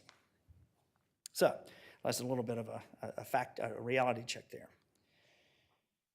So real quick, let's take again this $6.3 million at the top per year. Let's just assume that's our number. Let's go back to this yellow, green, blue, and red graph that we have. We've divided by our political boundaries. And there's different ways we can distribute this money along shore. If we're going to say, okay, if we're going to go to the stakeholders and we're going to look at scenarios on who's going to pay for what, and there's different models that you could do to do this. There are different ways that you can look at it here, and there's 3 different ways that I've looked at it here. One is distributing the initial cost, which is the first, if you go under the 6.3 million here, and here is the distribution of the annual equivalent amount following the percent of total cost. So that is the total cost. What is that ratio? So 448,800 is 0.58% of the total cost. And there, of that annual amount, in this section here between 4.4, R4 and R6, R4.6 is $36,944 on an average annual basis. And you just go from north to south on what that would be. And then you can distribute it. Well, let's just look at it. Well, let's just do shoreline length, feet of shoreline. One group's got 500 feet, one group's got 5,000 feet. They pay different amounts. Let's distribute it that way. Or we can do it by the amount of sand that's placed. When we have mitigation, cost is probably not a bad model to look at, but I will tell you that every community has a conversation about what model to use. And they all come up with something different that works for them. And they do this with their interlocal agreements with their local stakeholders in their communities, and they all come to a common agreement on how best to pay for who pays for what and how to do that. Another way to look at this is I've divided it down in this alongshore distribution of local share from the state to Flagler County. State are the state parks, and where you're eligible for state cost sharing. Flagler County or where the county owns property on the shorefront, whether you own your parks and things like local government or marine land, Town of Beverly Beach, and City of Flagler Beach. So they occupy of the total cost about this project for option 3, almost 40% of that, and everything else is private. The total cost, the amount of shoreline, they occupy about 43%, but if you're using total cost as the distribution, the private is on the hook for about 47% or $2.9 million per year. And on the far right, this is the distribution among these different stakeholder groups with no distinction on how the private is subdivided at this point. Still, again, getting back down to the $6.3 million that we're using for option 3. So then let's just look at, obviously a large community on this ocean front that has a problem and wants to be, my understanding is, wants to be a participant in a project, is they occupy about 22,710 feet of shoreline. And in this model that we've come up with, using initial cost in this option 3, their reach of shoreline of the total cost is about 25% of the total cost. And of that 6.3 million, under this scenario, they would be responsible for 1.6 million. That's just, I'm trying to just going through this to show how it works. And we can change it all different ways if you want to. But that's what I'm trying to get to here is this local share, because in order to you really have a sustainable program, there has to be a local match. You've got to generate local revenue to access all these resources that are available to you. And so this is almost a second phase of any beach management plan moving forward, is how do you pay for it and where does this money come from? So getting back into once we know if we've selected a plan, what will we need to do? And it's just a little bit out of order, but I'll go through these real quick. There is work to be done to expand the scope and scale of any project. We're not at a point that we can just extend the dredge pipe and just go to work. We got to expand the borrow site. We got to expand our knowledge of the beaches where we currently do not have permits and design what is appropriate there, determine whether or not we're going to have environmental impacts, develop the design, expand the borrow sites, seek the permits, whether they're new permits or modifications of what we currently have, and long-term lease agreements with BOEM, and also long-term easements with these communities so that there's an opportunity for the county to have access to these lands, assuming the county takes the lead on this, and I'll get to that in a minute. Identifying funding opportunities and availability is another major task that stakeholders in the county will have to pursue. And then also they may be considering review of what are your potential stakeholder or cost-sharing partner opportunities, either through DEP and the Corps of Engineers, and Jason's going to speak to that in a few minutes. But the biggest thing in terms of plan implementation is who takes the lead on this. It is best from a community perspective to have one entity, at least as the administrative lead on a program. And to the extent to which you support that can vary. We have Nassau County, for example. They offer the stakeholders along portions of Amelia Island access to their county attorney and board to make decisions. And they generate all their revenue, and they run all their money and all their grants through the county because they need the county as the governing vehicle to access their grants and to access other administrative needs that they do to maximize their programs' opportunities. And then there's other counties that just take the lead and they do it all, and they just enter into interlocal agreements with all the stakeholders and just collect the money and they just run the program. Stakeholders continue to have input, but it can vary. And so no two models are the same. And as a plan is continued to propagate, the conversation about a plan propagates within this county, your plan may be completely different than anyone else's that suits your needs the best. But there are great examples out there that we can defer to and people we can talk to give you comfort and ideas about which ways to pursue those. The interlocal agreements are definitely ways that relationships are established between the government, the local government, and the stakeholders, particularly ones that are benefiting more than others, and who pays for what. Also establishes the responsibilities. And it is important to note, along all the state park shorelines, one stakeholder you have is always looking for help with their beaches is the state of Florida, and anytime you include them in a project, they pay 100% of their way. So don't really need to go back to them for the funding conversation. So the funding opportunities that are available, obviously the core, you have a current project, up to 65% federal availability where you're eligible, which we all know from the planning process can take a long time to determine where that is and what that is. The Beaches Funding Assistance Program is up to 50% eligibility or availability for cost sharing where eligible. Also, there may be opportunities to expand that a little in Flagler County. But from the local stakeholders' perspective, we got Flagler County, the beach municipalities, and the private interest are your main ones. And the options, and I took this list from other examples that other people do. And this is not a recommendation, but just to point it out that some people pay for these programs through their general revenue, their TDC or TDT. St. Lucie County has an erosion control district. Taxes the entire county at some level. Some people pay $3, some people pay more. There's special assessment programs and MSBUs and MSTUs. Similarly, I understand the DCDD also is establishing something similar that they may even could use internally to generate their portion to a larger program. Obviously, those are all conversations that would have to occur beyond here, but it does take time to set these up, but once they're established, they can be used as vehicles to access this local revenue opportunity, need for the local share. So the next step, Ben and I have an obligation to you to wrap up our study. We welcome input from any of the comments we've had today or any other thing that information people would like to share with us. And then it would be upon the county to decide what are the next steps for you. Do we select a preferred plan? What is that plan and what is the approach? What would be an administrative strategy from the county? Does the county want to take the lead, or which would be a recommended way to do this? However, there are things that are beyond our control that might dictate how that outcome occurs. Or do we just want to keep putting it back a piecemeal type approach to planning with some encouragement to try to be proactive instead of reactive moving forward?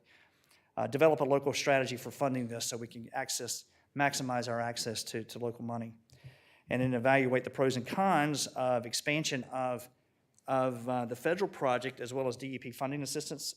DEP is pretty simple. We can write a letter and have them reevaluate it, where there are areas that might be eligible to be included. The Corps of Engineers program to expand the scope of the federal project and your access to funding and eligibility from them is much more complicated and involved. And I'm not really qualified to answer those. That's why we have Jason Hara here. So real quick, it's pretty simple. Like I said, I believe the area is the southern portion of Painters Hill and northern portion of Beverly Beach, where we could likely get a critically eroded designation extension and make that area eligible. Not 100%, but I've already had some preliminary conversations with the state about that, and they are receptive to looking at it. And then the potential expansion of the federal project, and I won't steal Jason's thunder here, but we'll move on to him, or I'm available to answer questions from my study and my words at this point before Jason moves on. So with that, I'll stop. Commissioners, are there any questions for the first part of this presentation that you guys would like to ask Commissioner Hanson? Yeah, Chris, getting back to the hard bottom, so if we truck the sand in for those northern beaches and we mechanically put it on the beach, we can avoid that hard bottom, even though some of it's right up there on the beach. Well, it would control the density. It would control, so it would have to be mapped. We would have to know exactly where it is. It's best to know how it behaves. It does come and go, and so there is some natural variability. One of the presentations that FSBPA talked about natural variability, and so there would have to be some work done. And you can control the amount of sand that is placed in any particular area. But if you limit the amount you place initially to maintain satisfactory conditions, you may have to maintain it more frequently. Obviously, we would maximize. We'd put as much sand in the system as we could to avoid impacts to the extent we could. Well, and also up there, you went away from the 10-to-1 ratio. You had a 3-to-1 in one place and a 5-to-1 in another. Doesn't that open us up to more erosion of the beach? Right, it would not be as stable as the 10-to-1, that's for sure. And so there are some engineering aspects of that that would have to be considered. However, the 3-to-1 and 5-to-1 are higher up on the profile and are less susceptible to the erosional effects. Okay. Commissioner Sullivan? Costs, I think ultimately, any savings, is a big deal per. Yep. And I just wonder if it's worth going back and looking at getting some of our more local sand sources approved. I mean, last time there was some, I'm trying to remember the discussions that went on, but it was just that the people who own those local sand dunes or whatever hadn't done all the homework necessary to get their sand approved. But I'm trying to remember the details on that, but I remember, do you remember any of that discussion going on? No, you're exactly right. They did not go far enough to get their sand approved, even though it looked exactly like the sand that's on the beach. My point there is it was a significant lowering of the cost because of transportation. Yeah, you would just have to make sure that it's going to get permitted by DEP, and then there are steps that you can have to go through. Obviously, you would always be looking for more cost-effective ways to do this.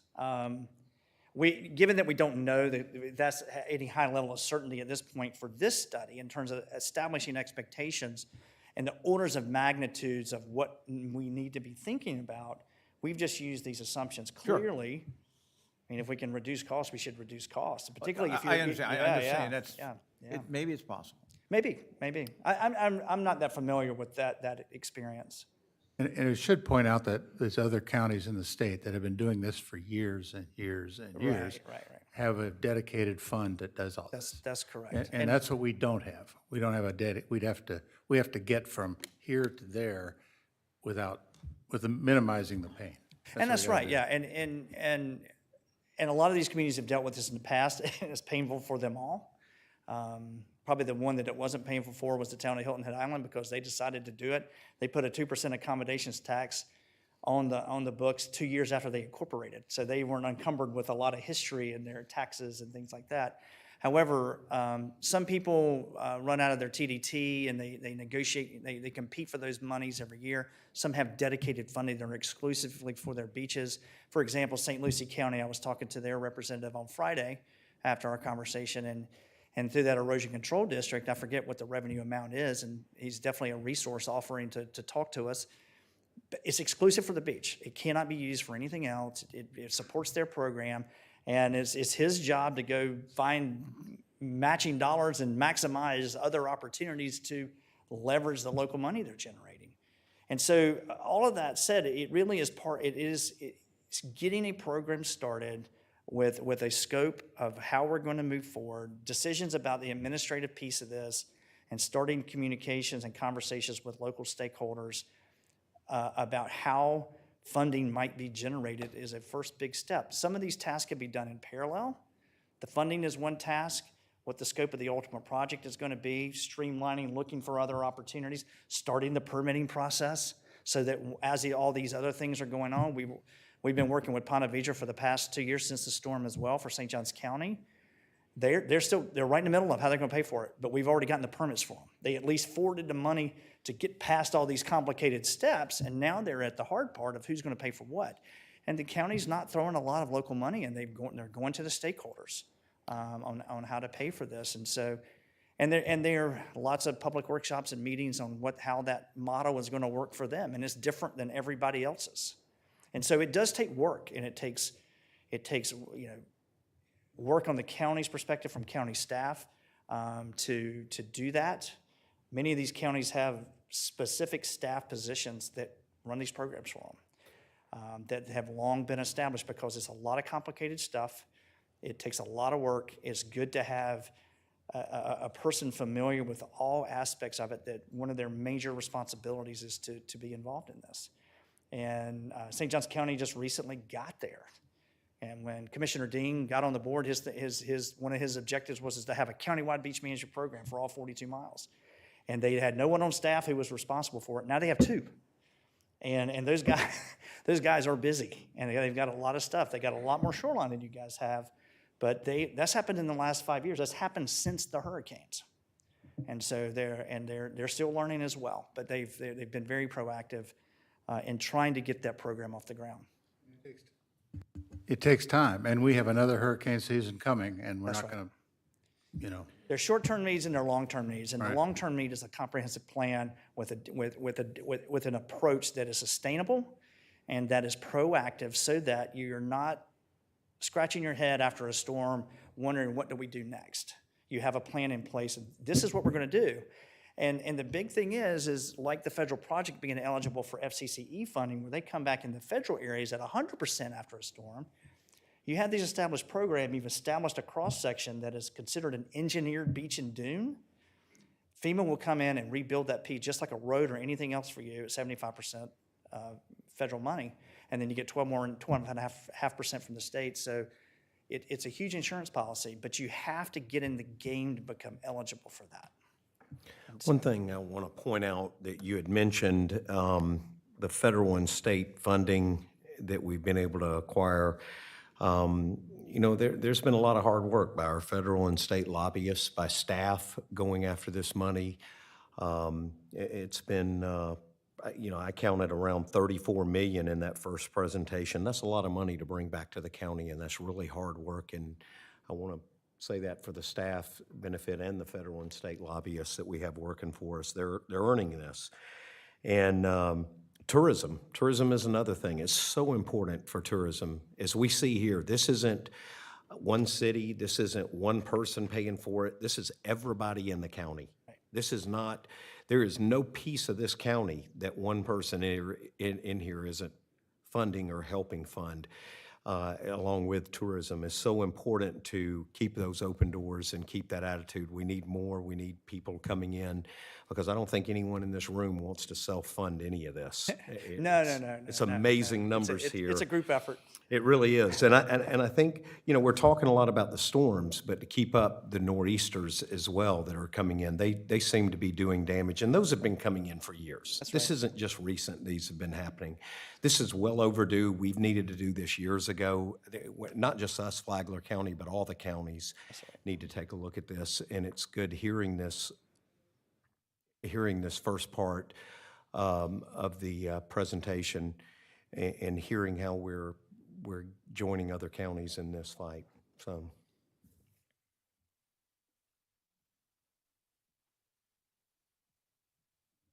Thank you. All right. Next up. Do it here. Mr. Chairman, I've only got about 200 slides, so we'll Take your time. Take your time. I think Commissioner Sullivan wants us to secretly pipe all the sand from St. Johns County anyway at night. yeah, that's absolutely We'll solve our understood. logistics problem. Yep, sounds like a poker game. Yeah. All right, good afternoon, everyone. I'm Jason Haram. I'm a project manager in the Jacksonville District Corps of Engineers, and my specific area of responsibility goes from Nassau County down to Flagler County.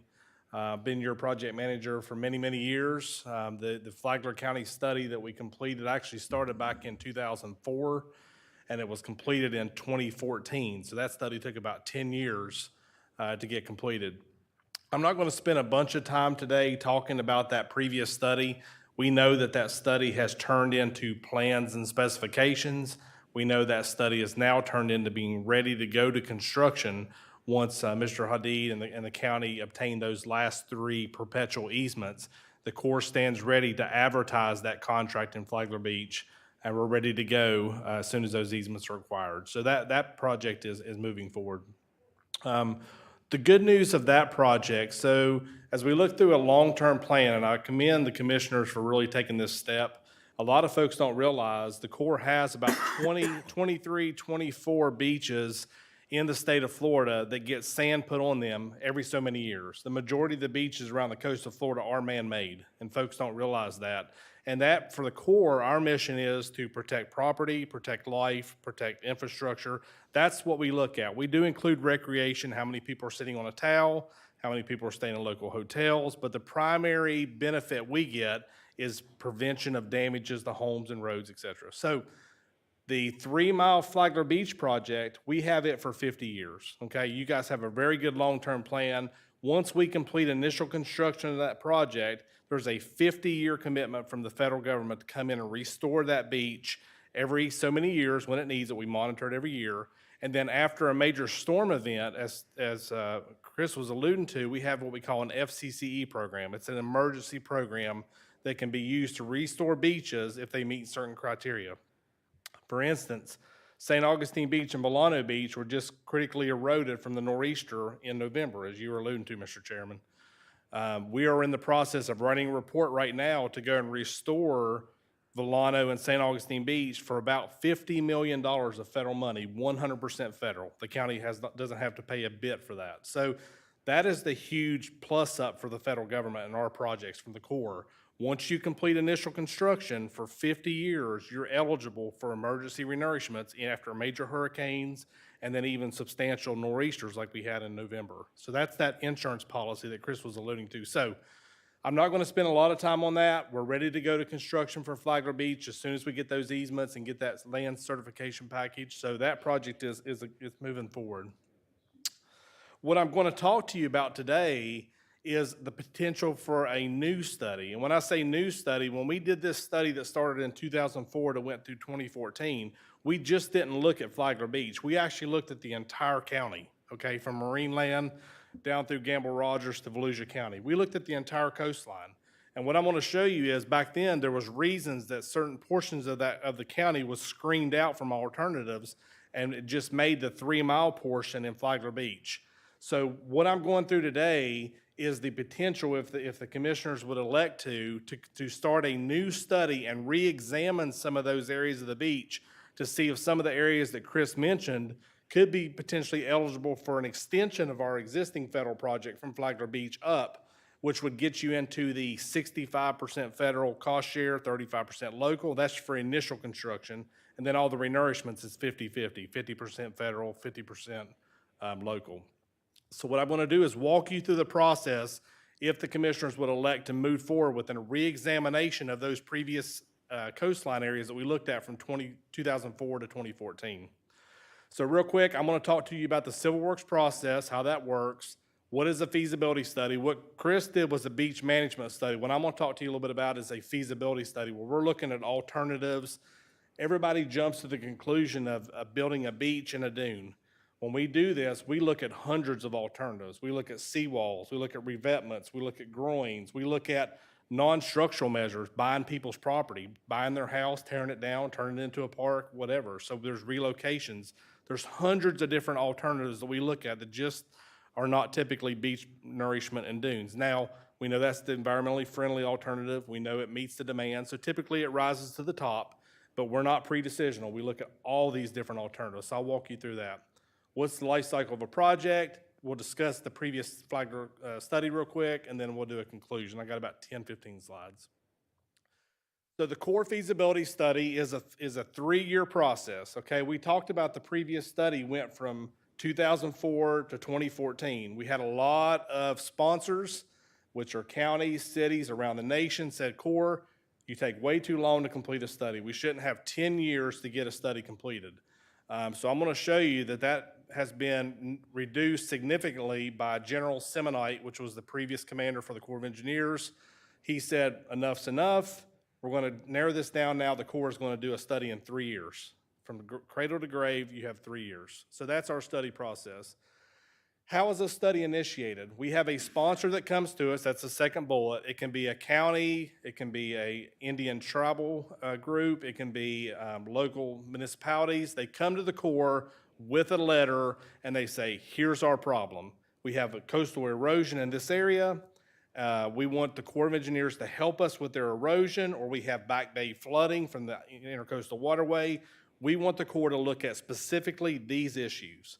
And these are the specific locations we want you to look, from marine land to the pier at Flagler Beach. You be very specific in the letter.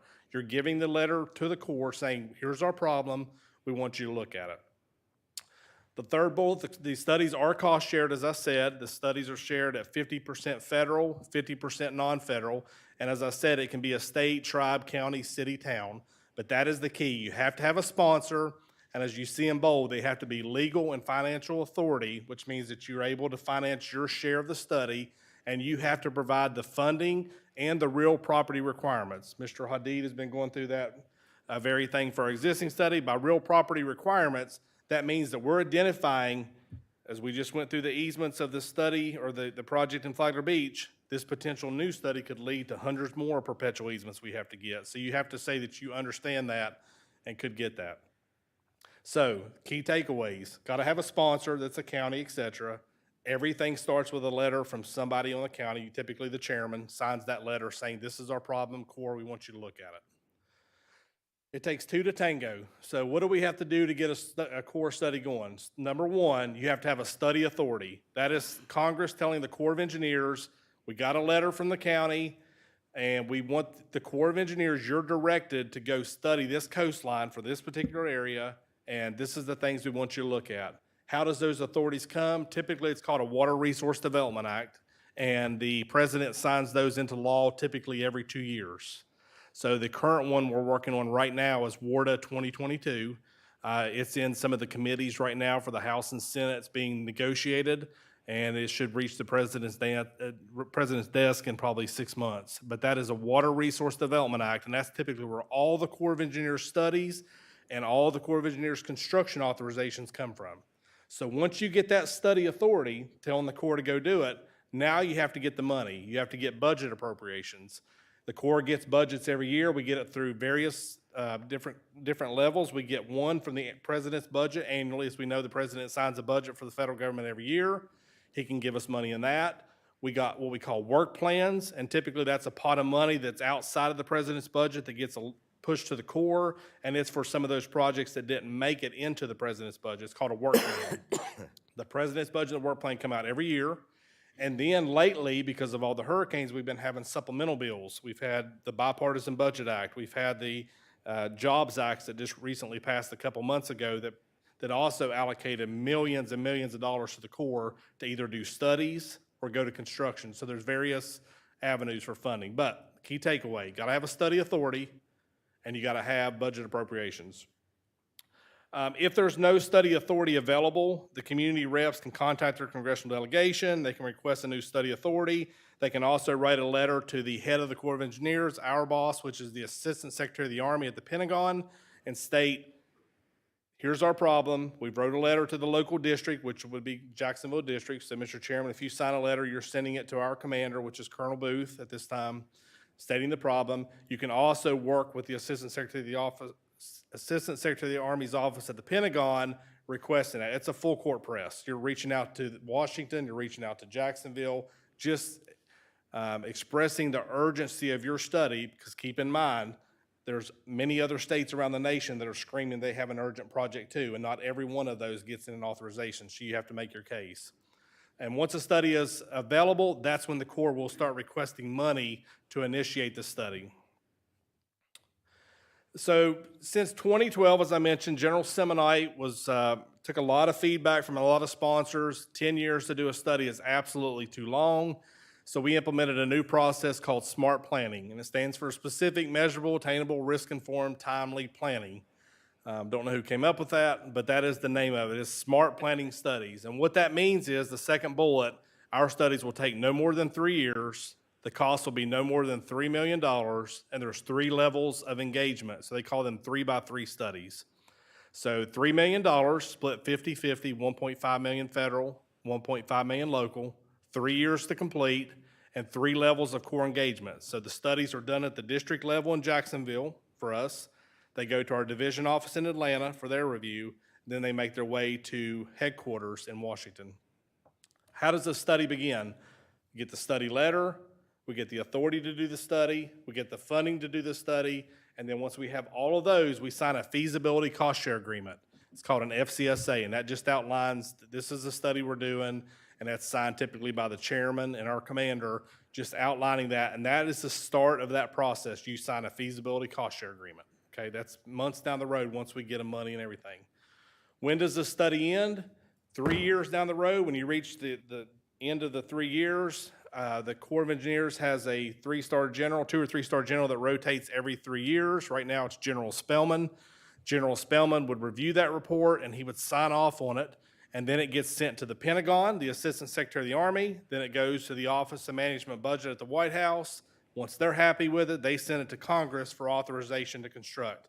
So you have to have 2 authorizations. You have to have an authorization to do a study, and then 3 years down the road, you have to have an authorization to go to construction in the same Water Resource Development Act. That's why they're passed every 2 years, okay?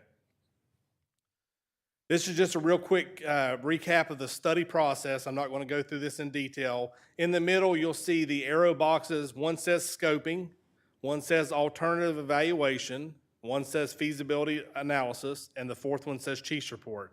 These are the 4 phases of that 3-year process. Initially, you're scoping, you're trying to figure out what the problem is, what it looks like. You move into alternative evaluation and analysis. That's where you're developing hundreds of different alternatives to fix this coastal problem. Then you get into a feasibility report, getting it drafted, sent out for public review, and then it ends with a chief's report. We have 5 milestones you can see, 1, 2, 3, 4, 5 at the bottom. Those are our stop gaps where we have to brief our vertical chain to let them know where we're at in the process. Milestone number 1 is called the alternatives milestone. That's where we talk about, this is the coastline we're looking at. These are the 20 or 30 alternatives we're going to look at. And our vertical team says, that sounds good. Please proceed to the next step, which is identifying your tentatively selected plan. When you get to number 2, you say, we looked at 20 miles of coastline, but now we think there's only 2 or 3 that we can justify. We think we want to do beach and dune renourishment, and we get approval from our headquarters and our division to move forward. Once you get past number 2, then you're able to release the report for public, technical, and policy review. Number 3, you come back to headquarters and you say, we got our tentatively selected plan, we went out for public review, we answered all the state and agency comments, we think this is our final plan. Number 3, the general in Washington approves it. Then you move to number 4, which is a very formal briefing.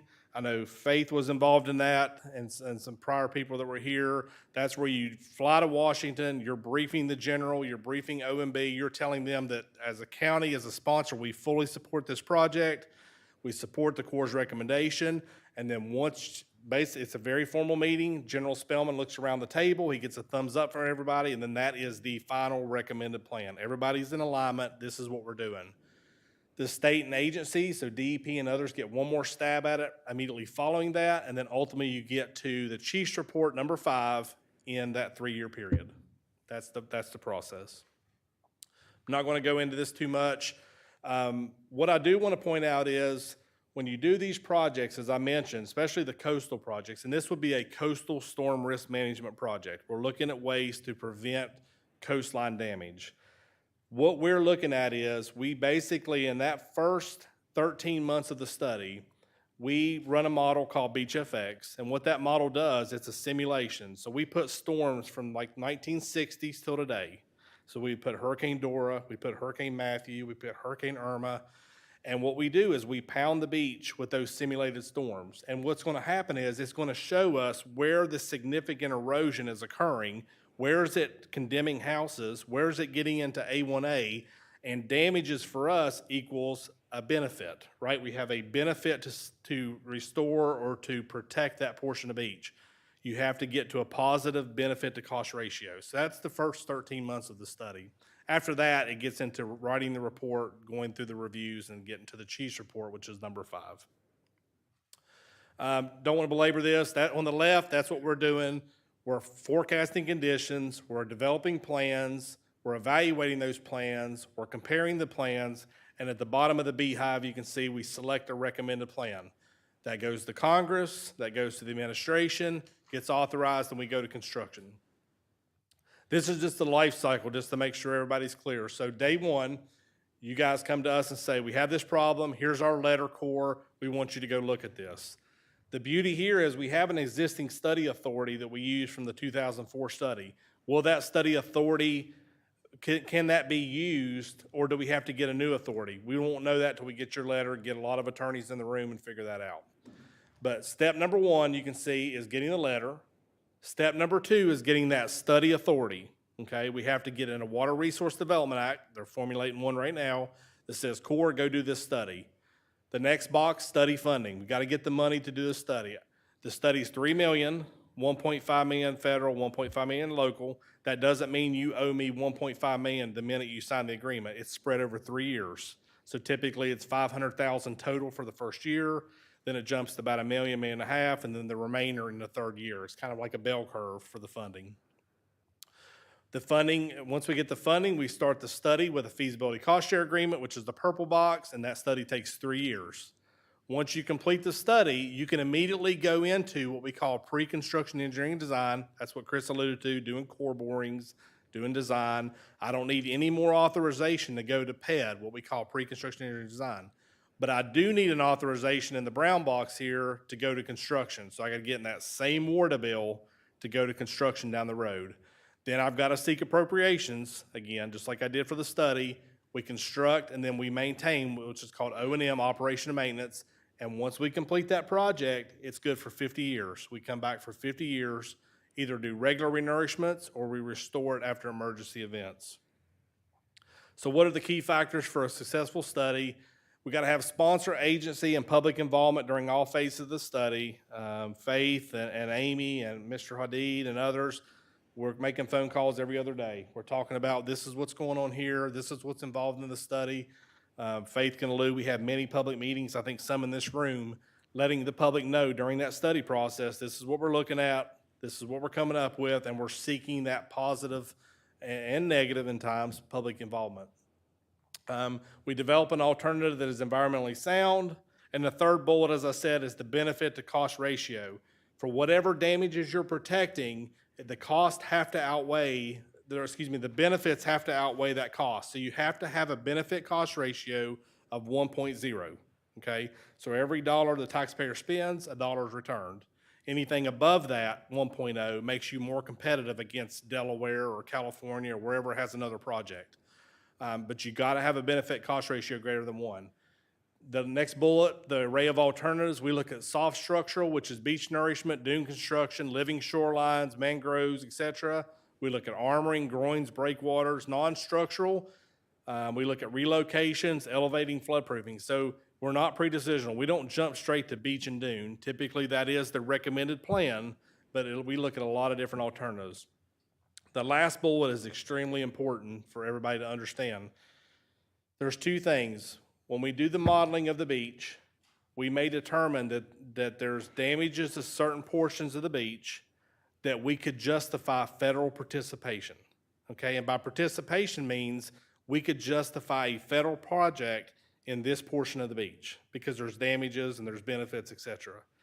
To get the 65% cost share and the maximum cost share, you have to have parking and access every half mile in that location, okay? So somebody can get out of their car, walk across a dune walkover, and access the beach every half mile in that recommended plan length for beach renourishment, okay? So if you have that access point at a half-mile location, when you walk out to the end of that dune walkover, and you look right and left or north and south, you get the 65% cost share 1/4 mile north and 1/4 mile south, okay? So you have to have the accesses every half mile, and for every one you have, you get that maximum cost share, 1/4 mile north, 1/4 mile south for each one of those locations. For every area you don't have that, the cost, the federal participation drips considerably. So you can get into Volano Beach, for instance, St. Johns County. The cost share of that project is about 30% federal, 70% non-federal, just because they were so insufficient with parking and access. A lot of that is based off justifying pulling federal dollars from all over. Correct. Yes, sir. Here and showing the tourism and the That's right. Yes, sir. capacity. Gotcha. Yeah, and so that is a very crucial step in the beginning of this, is figuring out where you have parking and access and where you have gaps. If you come to the Corps and say, hey, for this 20 miles we want you to look at, getting somebody like a consultant or something on your behalf just to look at that so you can be visually seeing, okay, these areas here have a huge gap.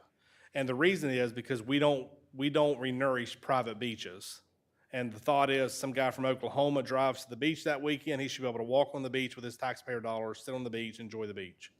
How close does the public parking have to be to the beach? It says reasonable distance, so it's up to interpretation. I'll tell you another avenue that people have got away with this. As we know, on A1A, there's not a lot of property. There's not a lot of property to add parking lots or add walkovers, et cetera. There's another option. You can have a trolley system, and certain places do this. They have a small bus type feature that goes to a Publix parking lot and picks people up, drives up the beach and says, everybody can get off here. I'll be back around in an hour and a half. And he's just constantly, all day in normal operating hours, going back and forth. And people do that because that gets that maximum cost share if they can't do it. But the last point I want to make, we will identify early in the study process where you're lacking parking access, or your consultant will. You have all the way up till we go to construction to make improvements, okay? So if you identify areas that potentially the county could buy to make a parking lot or add a walkover to increase your cost share, it doesn't have to be done in the study process. We'll get a letter from you saying, we understand there's lacking areas. We're committed to doing that. And that's all we need at that time. You have all the way up till we advertise the contract to make those improvements, to adjust that cost share. If that makes sense. Okay. Jumping back into the previous study, as I said, 2004 to 14, we did a previous study, just like I'm talking about now, that we could go back and do.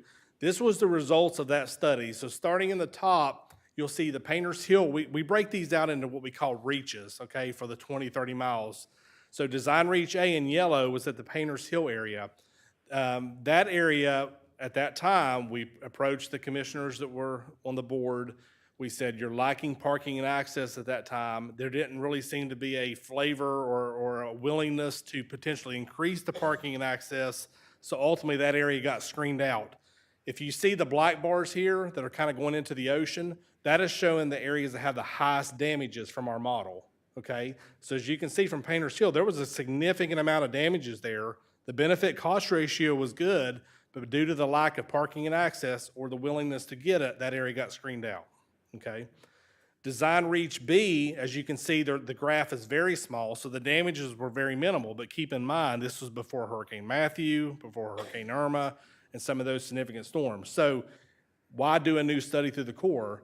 We can re-examine these areas in the model now using Hurricane Matthew, et cetera, and there's a great probability, especially as you saw Chris's graph showing that erosion, that some of these areas would jump up in damages. So it could be justified, but again, you gotta have public parking access every half mile. The green was what became the recommended plan. That's what we know we're waiting on the easements for.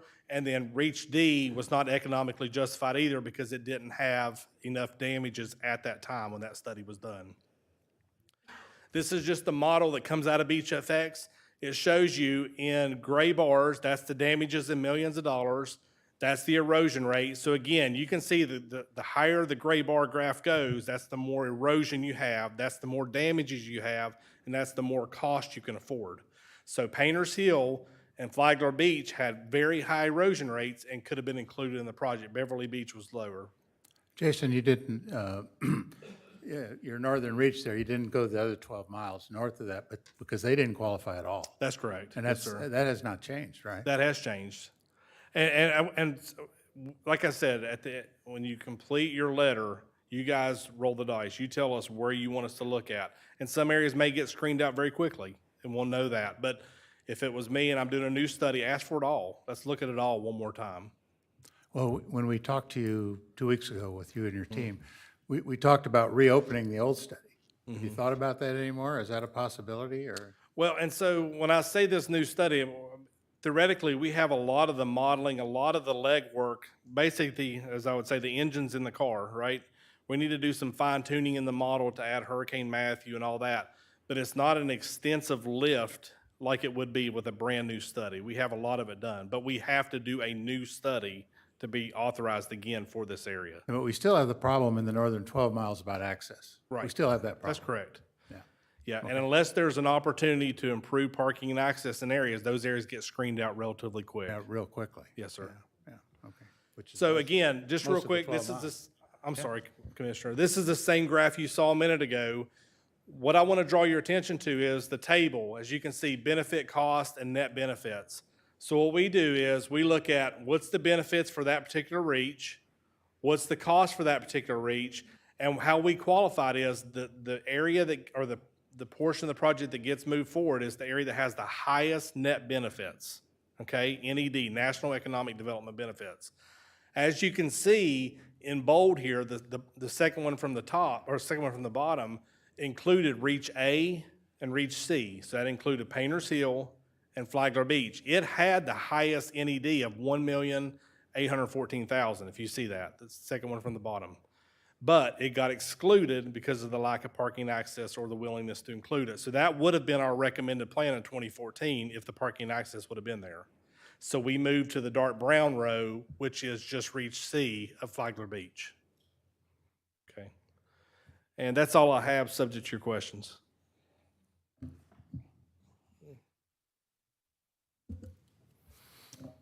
Commissioners, any? I just have one more comment I want to make before Jason, if you want to have any questions for Jason before I make my Yeah, comment. Commissioners, any questions for Jason? Well, it seems to me, Mr. Chairman, that there really isn't any point in starting a new study because we know the answer already, right? I mean, we don't qualify that northern 12 miles. I mean, unless we do something outlandish. like, So we certainly know, as I said, there's two portions of this. There's the damages, okay? We know the damages have increased drastically. When we put when we did the previous study, the storm of record was Hurricane Dora, okay? Which didn't really impact Flagler County from my knowledge. So Hurricane Matthew, we have a huge amount of damage. So I think the damage curve would go significantly higher. So what we would do is come to the county and say, hey, for this section here, there's a lot of damage. We can justify a project. Commissioner, can you come with parking and access? And if the answer is no, then that's right. But there are some public accesses up there, 16th Yeah, Street. and that's key to say. So typically a parks. beach project, we don't have to have a continuous 20-mile beach project, okay? If we can come up with a mile, typically you don't want to build anything less than about a mile, and I think Chris would justify that. You want about a mile beach that's going to be able to sustain itself through storms, et cetera. So, we would examine that whole portion, but there's a potential we justify 2 miles here, 1 mile here, 1 mile here, based on that parking and access. So it doesn't have to be 20 miles. So a lot of this is we can either try to be creative, find a way, or we're on our own, and that's going to be a tough fix. Yes, for a sir. Yeah, I community. mean, so what I'm doing So is we need to present- open our minds a Yeah, I'm little bit, presenting you yeah. the option of moving forward with a core study, which would change some of the cost sharing stuff that Chris presented, if you get that 65, 35, whatever for those portions. But if there's not a willingness potentially to increase parking and access, you could have the same results of that study. That's accurate. Can I go first? Go ahead. Yeah, I think it's important to keep in perspective what Jason just presented here. Let's go back to my $6.3 million number in my option 3 example. What you're looking for from a federal study is to decrease that number by increasing your opportunities for a cost-sharing partner. That doesn't release from the conversation of, does the county want to sit at the administrative head of a county-wide project? We know there are going to be areas of the county that are not going to be eligible for a federal project, but there might, by pursuing the federal project, we might increase those areas. It might be small, it might be big, but the goal is to reduce that number. And so what is the benefit cost to you of investing in a new study, and how far could a federal study potentially reduce that number? It doesn't alleviate but the first part of the conversation about a comprehensive plan for the entire county. And even if from the federal perspective, if you ended up with this a piecemeal federal approach, let's go down that path for a minute with Jason. You're still going to want to do stuff in the middle, so you have a comprehensive plan. It could be that just the federal government is only going to participate in pieces of that.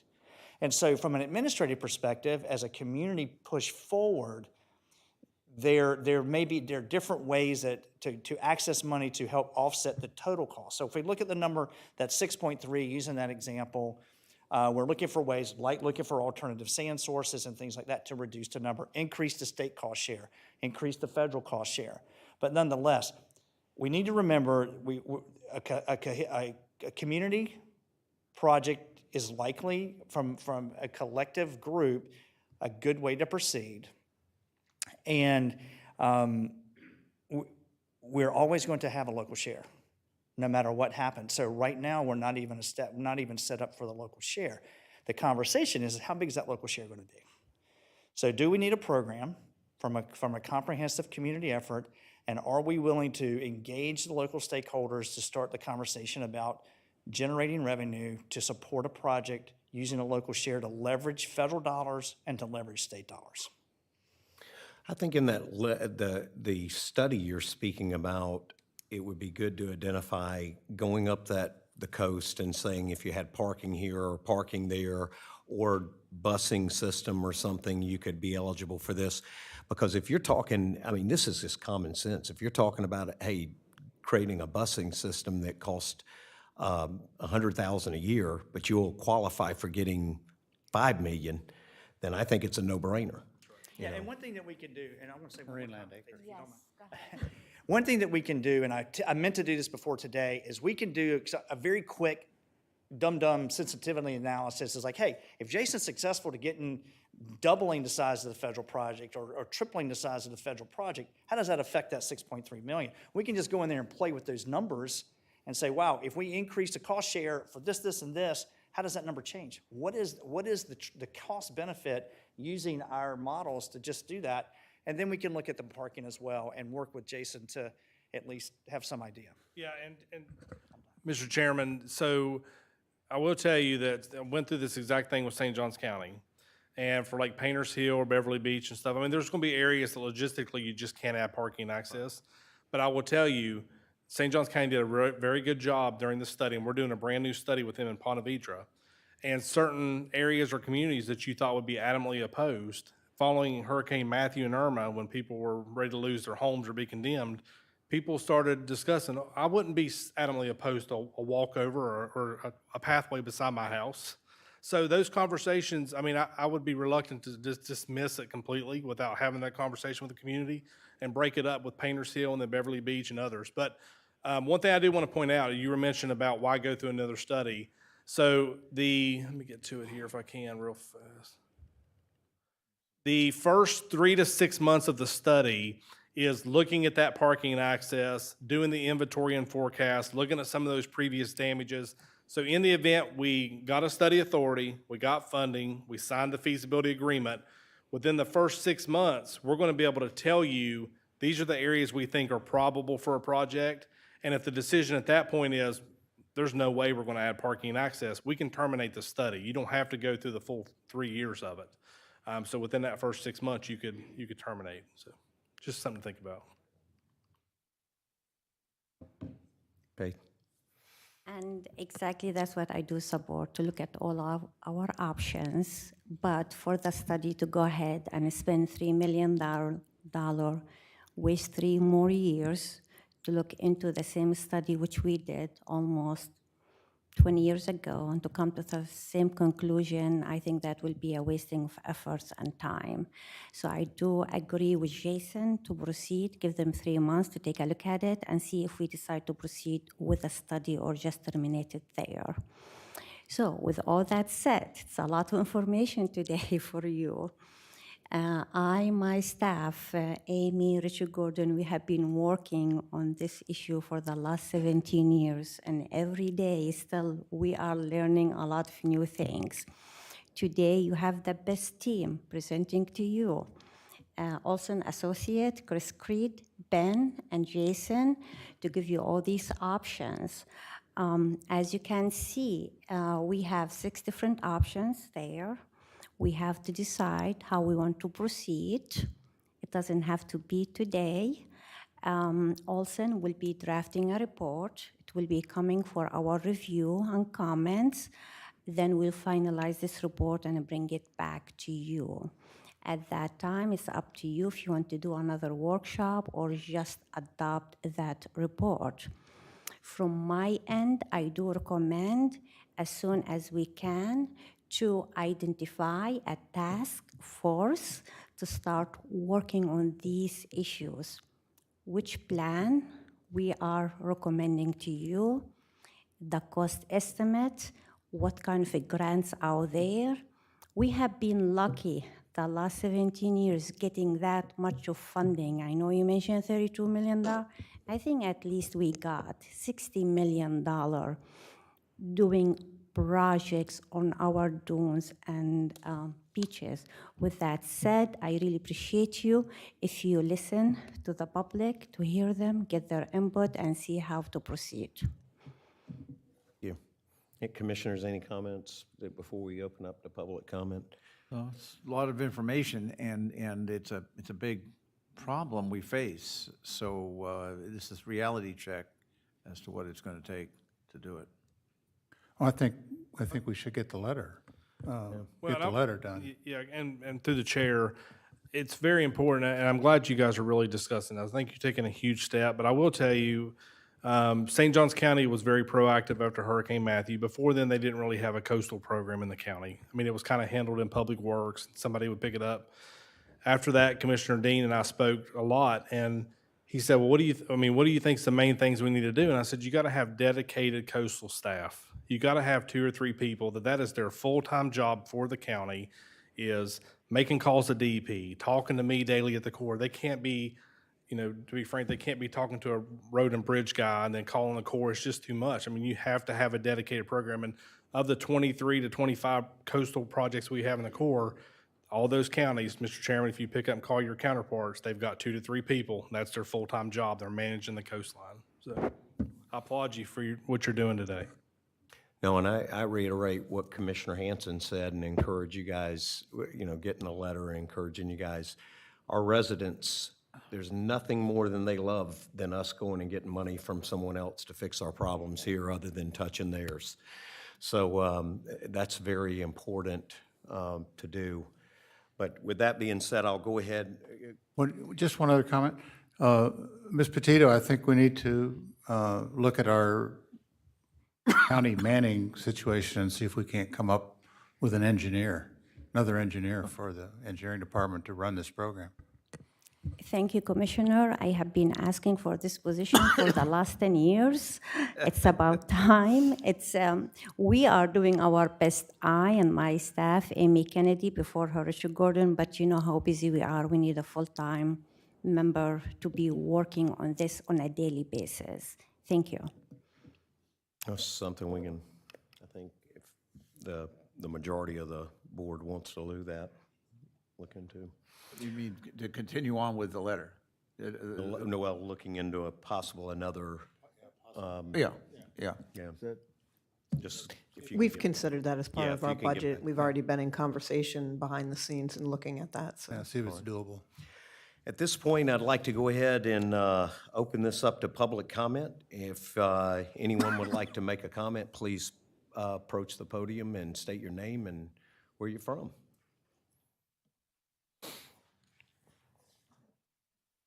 Can't sit that long anymore. Jane Mealy's Commissioner of City at Flagler Beach. I just have a couple questions. All the time that we've been talking about the Army Corps project on the south side of Flagler Beach, I feel like I've watched Jason grow up. There was a plan for the county to pick up from around the pier north, but still within Flagler Beach. If we follow the well-planned out suggestions that were made today, does that kind of do away with that? I remember Al being wonderful, coming to our commission meetings, updating us with what's going on.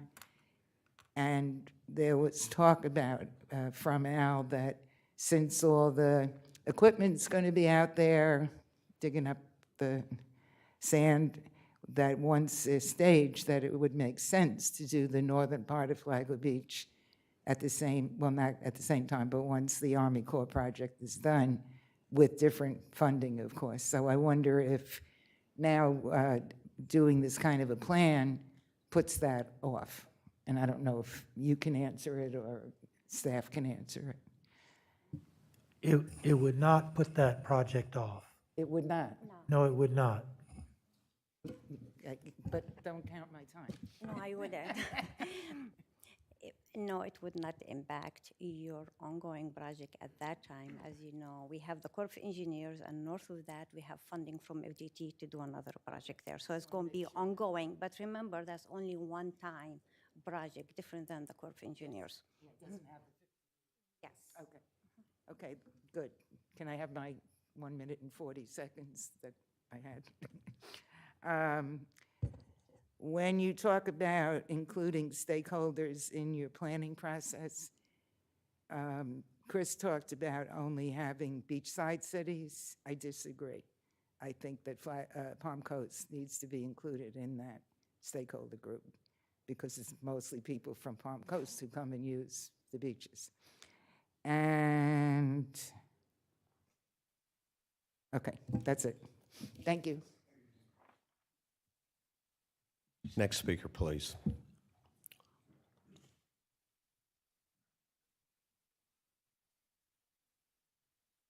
Good afternoon, Commissioners. Thank you for giving me some time. Can you hear me? Yeah, if you could Thank you. state your name. Oh, my name is John Butcher. I live in Sea Colony off of A1A.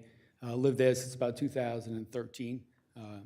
That community, in case, just so everybody knows, we have about 350 homes inside that community. Many of the residents there are on fixed income. Obviously, a lot of retirees that are in there, along with a lot of other people that are moving in as well.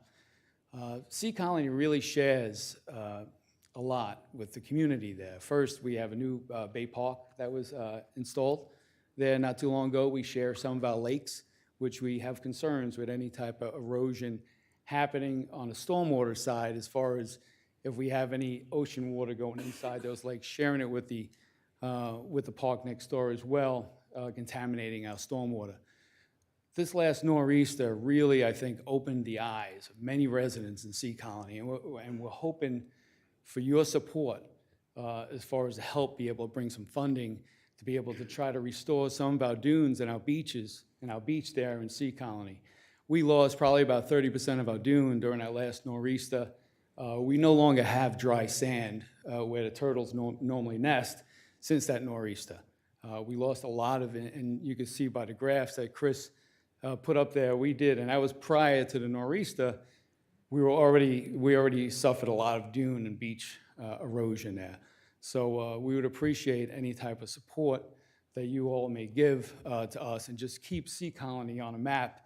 Even though we're a small community, we are important to Flagler County, and we would appreciate your support.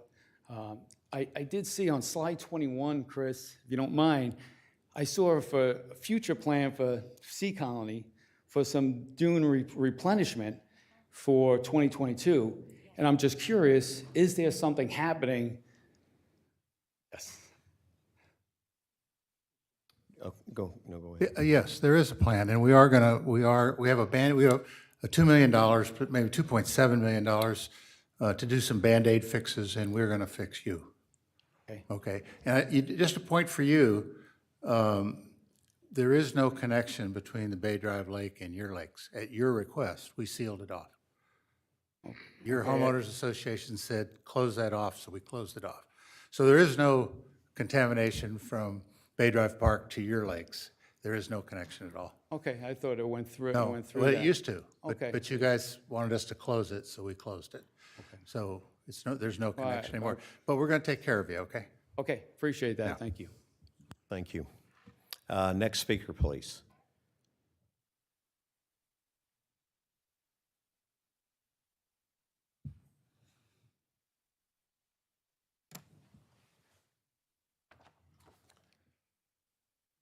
I'm Steve Davis. I live on Ocean Shore Boulevard. I moved into my house in about 2006, spring of 2006, had 10 peaceful years.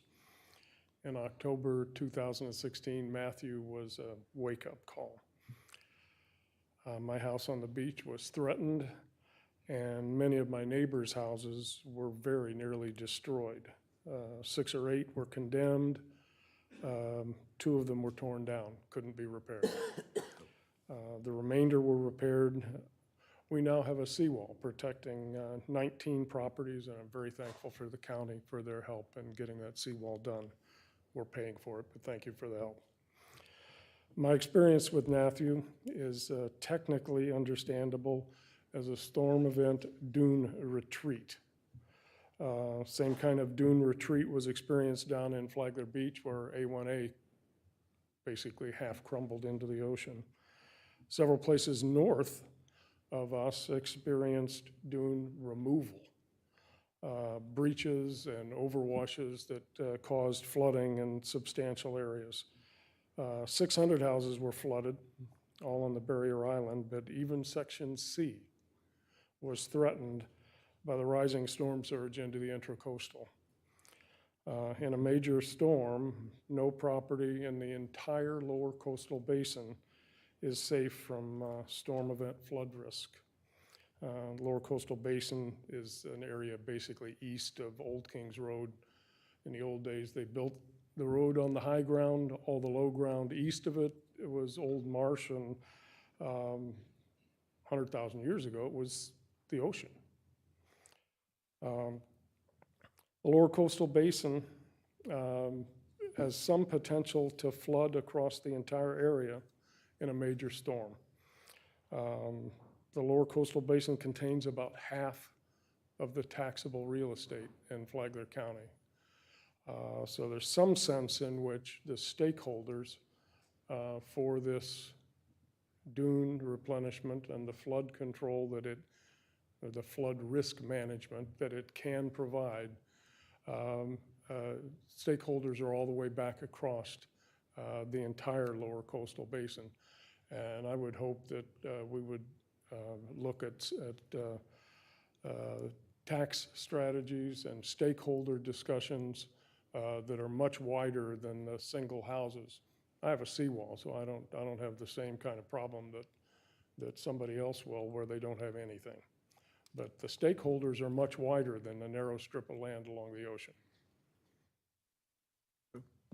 Thank you. Thank you. Next speaker, please. With that being said, Thank you.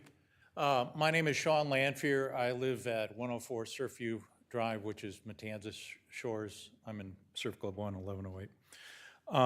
First, a question, I think, for Mr. Creed.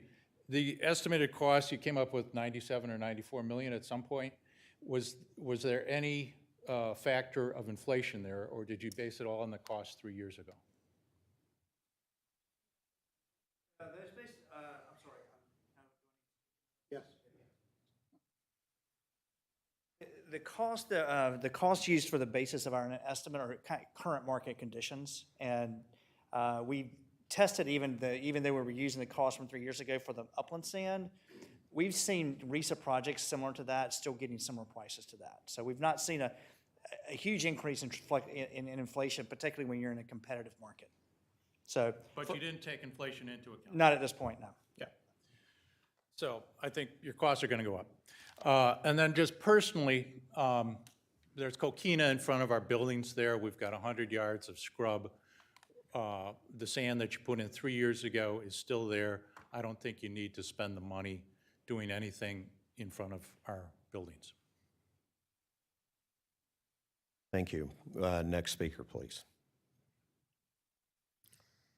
Hi, my name is Julie Buffington. I live at 9 Ocean Dune Circle, just south of Sea Colony. Looks like around R21, not that I'm watching. We lost a lot in the November nor'easter. We definitely lost a third of our dune, what was left. Very scary. I videoed so much debris coming down. All the Bay Drive stairs were right next door. Pretty bad stuff, but I love what I'm hearing. We definitely need a plan. We definitely need to have, I'm from Pinellas County, by the way, so I'm used to lots of beach renourishment. I've owned on the beach there before we moved here in 2018. For many, many years, we've had lots of federal renourishments there. I'm very familiar with dredging projects and getting easements. I will help you get easements. I'm really interested in the lawsuit that's coming along. So in the eminent domain, I think that's an excellent approach. You won't have any problems. But I'm interested in the Band-Aid approach right now because I don't think we can sustain another nor'easter like we just had during 5 days of king tides. So may I ask when that Band-Aid approach will happen, and is it going to go all the way to Malacompra Park? That would, Faith, would you? Faith? The 2022, thank you. Yes, as Commissioner Hansen mentioned, we do have $2.7 million just for 2 miles building a dunes in that area. Right now it's in the design phase. We're doing our best. It's going to be trucking operation, but I'm not sure if we can start construction before June, before the hurricane season. I have been discussing this issue with a lot of homeowner association and residents on the coastline and asking them during emergency, they need to come up with a plan. And I know some of the homeowner association, they have been coming up with an emergency plan if something happened to do trucking operation fast without any permit to protect their homes at that time. But again, for this project, we are doing our best to be in construction as soon as we can. So I understand that it takes, all this takes a lot of time, and especially the federal program is going to take a lot of time with the study. All I'll say is I noticed on the study, it was through the Olson study, April 2021, and we've had a lot of erosion since then, especially with the November nor'easter, so perhaps that could be updated, because you're going to see a lot worse conditions on those charts. Thank you. Thank you. Next speaker, please. While he makes his way up, if I may just make this comment, while there are members of the public here, and Miss Buffington's, I think that was her name, Miss Buffington's comment, we're going to need easements for that 2 mile or 2 mile plus stretch. We're going to need easements for the entire coastline, so we need all the help we can get for individuals that live in communities, the Sea Colony community. Their whole frontage there is owned by the HOA, so that should be one easement. Ocean Dune Circle community, that's, I don't know how many lots there are, maybe 20, from Soley Road up to Sea Colony. But you should be ready, you should organize yourselves so that you can expedite the procuring of these easements. As you know, if you've been following the stories on the Army Corps project, we're delayed because we have people who do not fully appreciate the value of this project or this type of project. Okay. If I could, they're right before, between Bay Drive Park and the end of Malacompra, so there's definitely that gap that needs to be covered.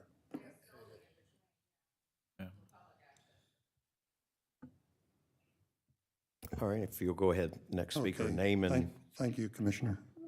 My name is Dave Eckert. I live at Cali del Sur on Hammock Dunes. The presentation today, I think, is being well summarized at the end here, but let me highlight a few points. The local portion is presented was 80%, and the federal and state at 20%. That is, as you know, not very good. And so the whole idea of expanding the critically eroded beaches, and if we can get page 35 up, there's a special area.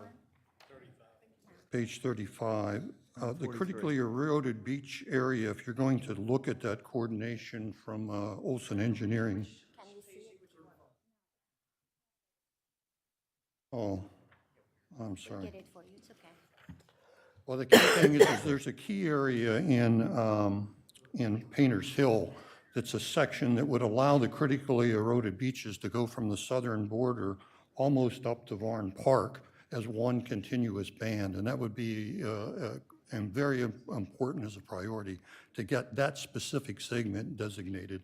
That way you could have the dredge project extend up to there with just that particular segment. Now, the next issue is that on option 3, I particularly like that option because from a 6-year standpoint, you can go from our current situation and use that for the dredge project all the way up to Varn Park and then bridge by stockpiling through mechanical means to go up through the DRI area. And you can maybe arrange a special task force area around that 6-mile area to be able to extend the use of dredge stand with mechanical movement from the dredge coming all the way up to Varn Park. So option 3 is a very good option for the next 6 years, but on a long-term basis, it's not the best. A total cost for 3.5 million cubic yards at $57 million at $15 a cubic yard is quite good. If we could do the projects during the 50 years at that price level, it's an excellent piece. And the issue around getting that designated is that you've got a marvelous park system starting from Varn Park, going to Jungle Hut to 16th Street, all the way up to Malacompra. And if you can't organize a trolley system among those park locations to qualify that area, you're really not trying because it's easy. You just, the people, the parking is all there and you run the trolleys. So please take into account that access aspect relative to the DRI area. Then on the north, many of the parks there also, you got the Nude Bay Drive Park and all those parks bridge with the quarter-mile length that you talked about from each of those park systems. So a lot of that property is contained within that system from the quarter-mile area. I'll submit the rest of this things on a written basis. Thank you. Thanks. Next speaker, please.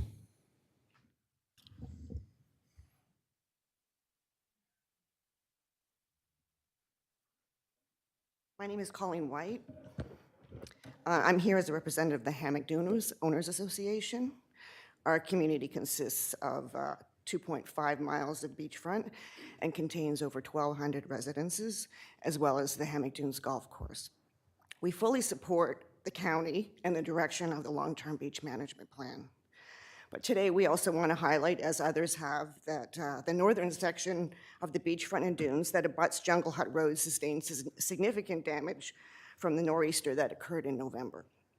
We retained Olson Associates also to assess the damage done to the dunes and walkovers after that storm. Based on their recommendations, we are planning to undertake emergency repairs to several spots that Olson has indicated are in serious risk of a breach should another storm occur, threatening the freshwater ponds, plants, and wildlife between the beach and Hammock Beach Parkway. This section also abuts the DCDD water treatment facility that serves most of the hammock. This repair will be just a Band-Aid that we hope will get us through the next storm without a breach. Much more repair is needed. Because of the volume of beach erosion, which is still illustrated in Olson's report, every storm that hits continues to tear away at our depleted dunes.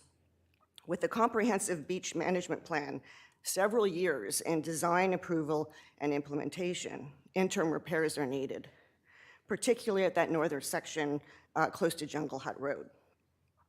Olson has also provided that recommendation to us, and we have proactively applied for the state and federal permits required for dune repair. We continue to explore alternative sources of funding, such as the state 404 mitigation grants, and would like to work together with the county to develop a plan. We have no project at this time. We have proactively looked for those permits, but we don't have a project or a plan. In closing, we fully support the recommendations in the Olson study that the county take governance and administrative responsibility for the entire 18 miles of Flagler shore. Their report has highlighted the scale and complexity of challenges facing Flagler, and it requires a comprehensive approach to design and implementation of a long-term beach management plan for the county. It is the right thing to do. We continue to support the county's efforts and look forward to hearing the county's current thinking and next step to act on this study. And we are willing to meet with you at your earliest convenience to provide input and help for you to move forward on this critical matter. Thank you. Thank you. Next speaker, please.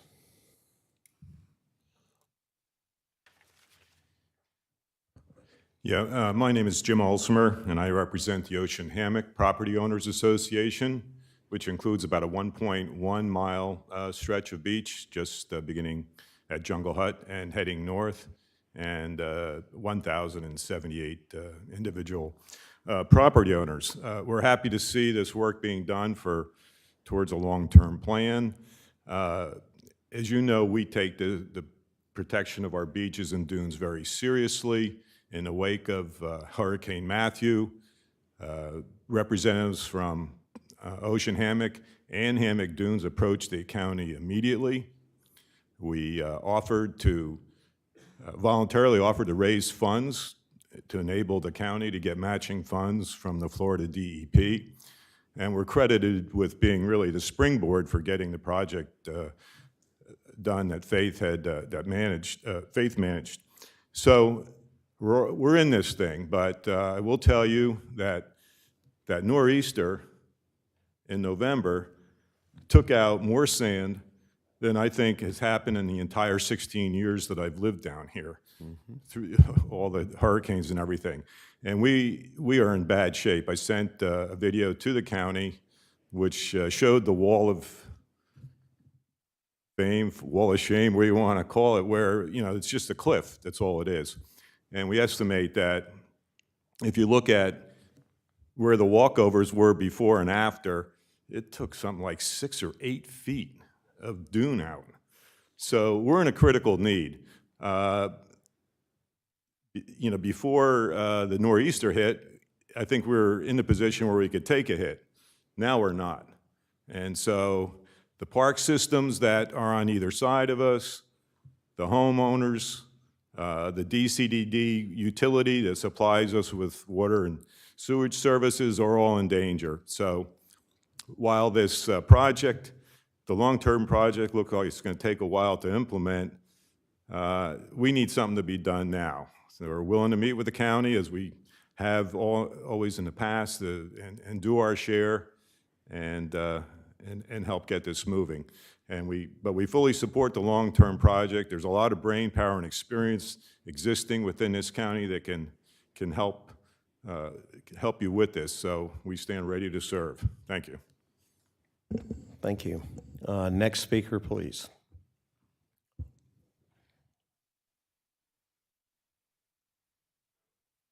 Good afternoon, and thank you for commissioners for hosting this meeting and making it available to homeowners and other stakeholders.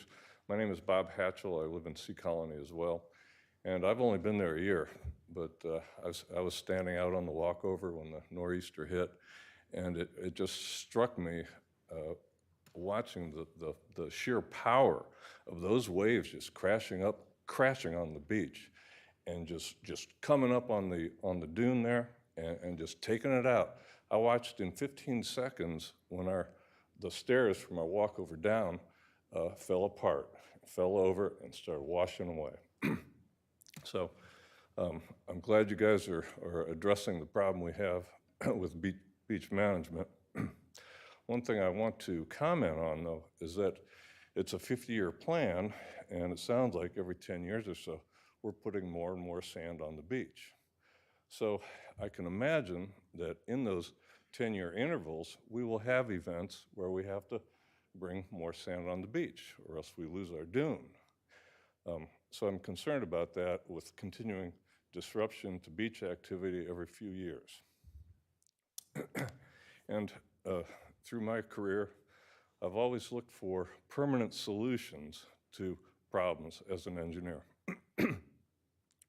So it seems with the beach management plan that we'll be more in the business of material handling, moving millions of yards of sand, in addition to trying to protect our shoreline. So I was glad to hear Jason talk about maybe some possible alternatives that might be closer to a permanent fix. He mentioned the breakwaters, groins.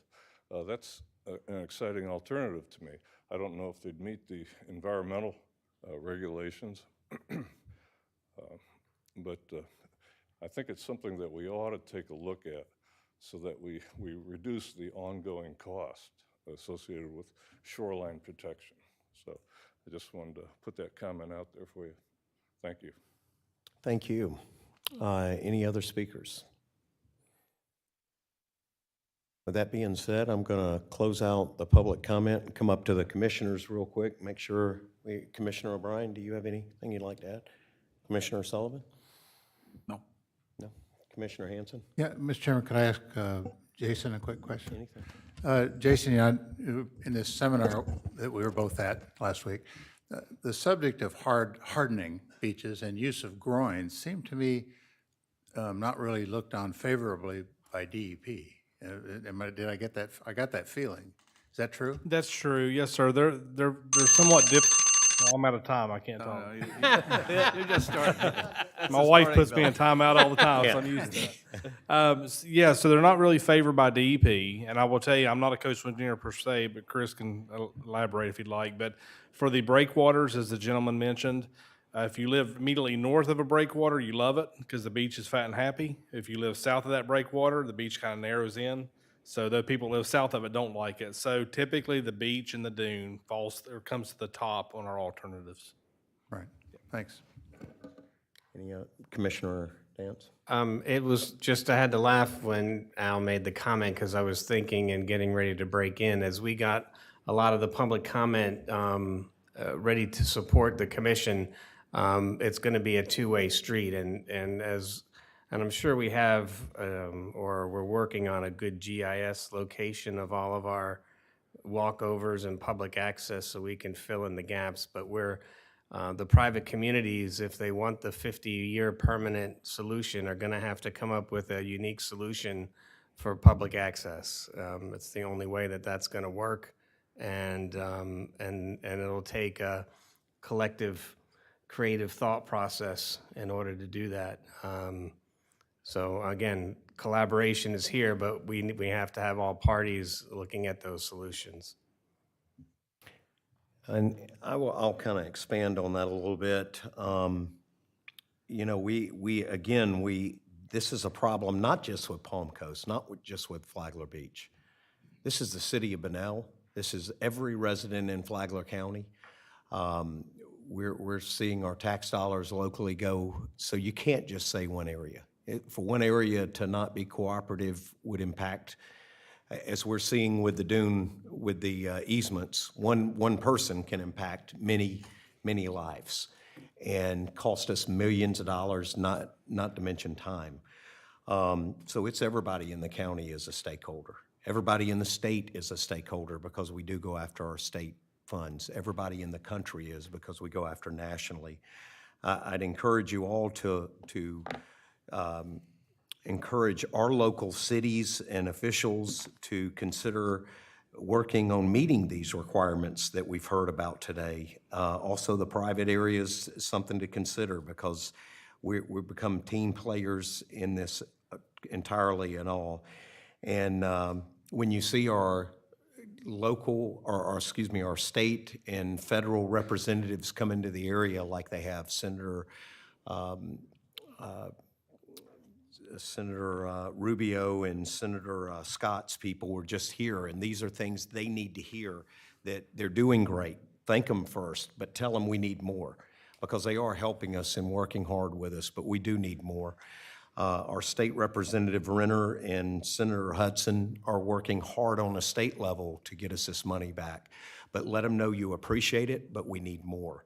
And we need more attention here because this isn't a problem that's ever going to go away. Again, we're hearing from what we've heard today, this needs to be managed, and it needs to be managed ongoing. Great information today, and I'm glad we had this, and I think all of us here have learned something, and it's opened up our minds a little bit. With that being said, do I need a motion? Motion to adjourn, Mr. Chairman. Then we are adjourned.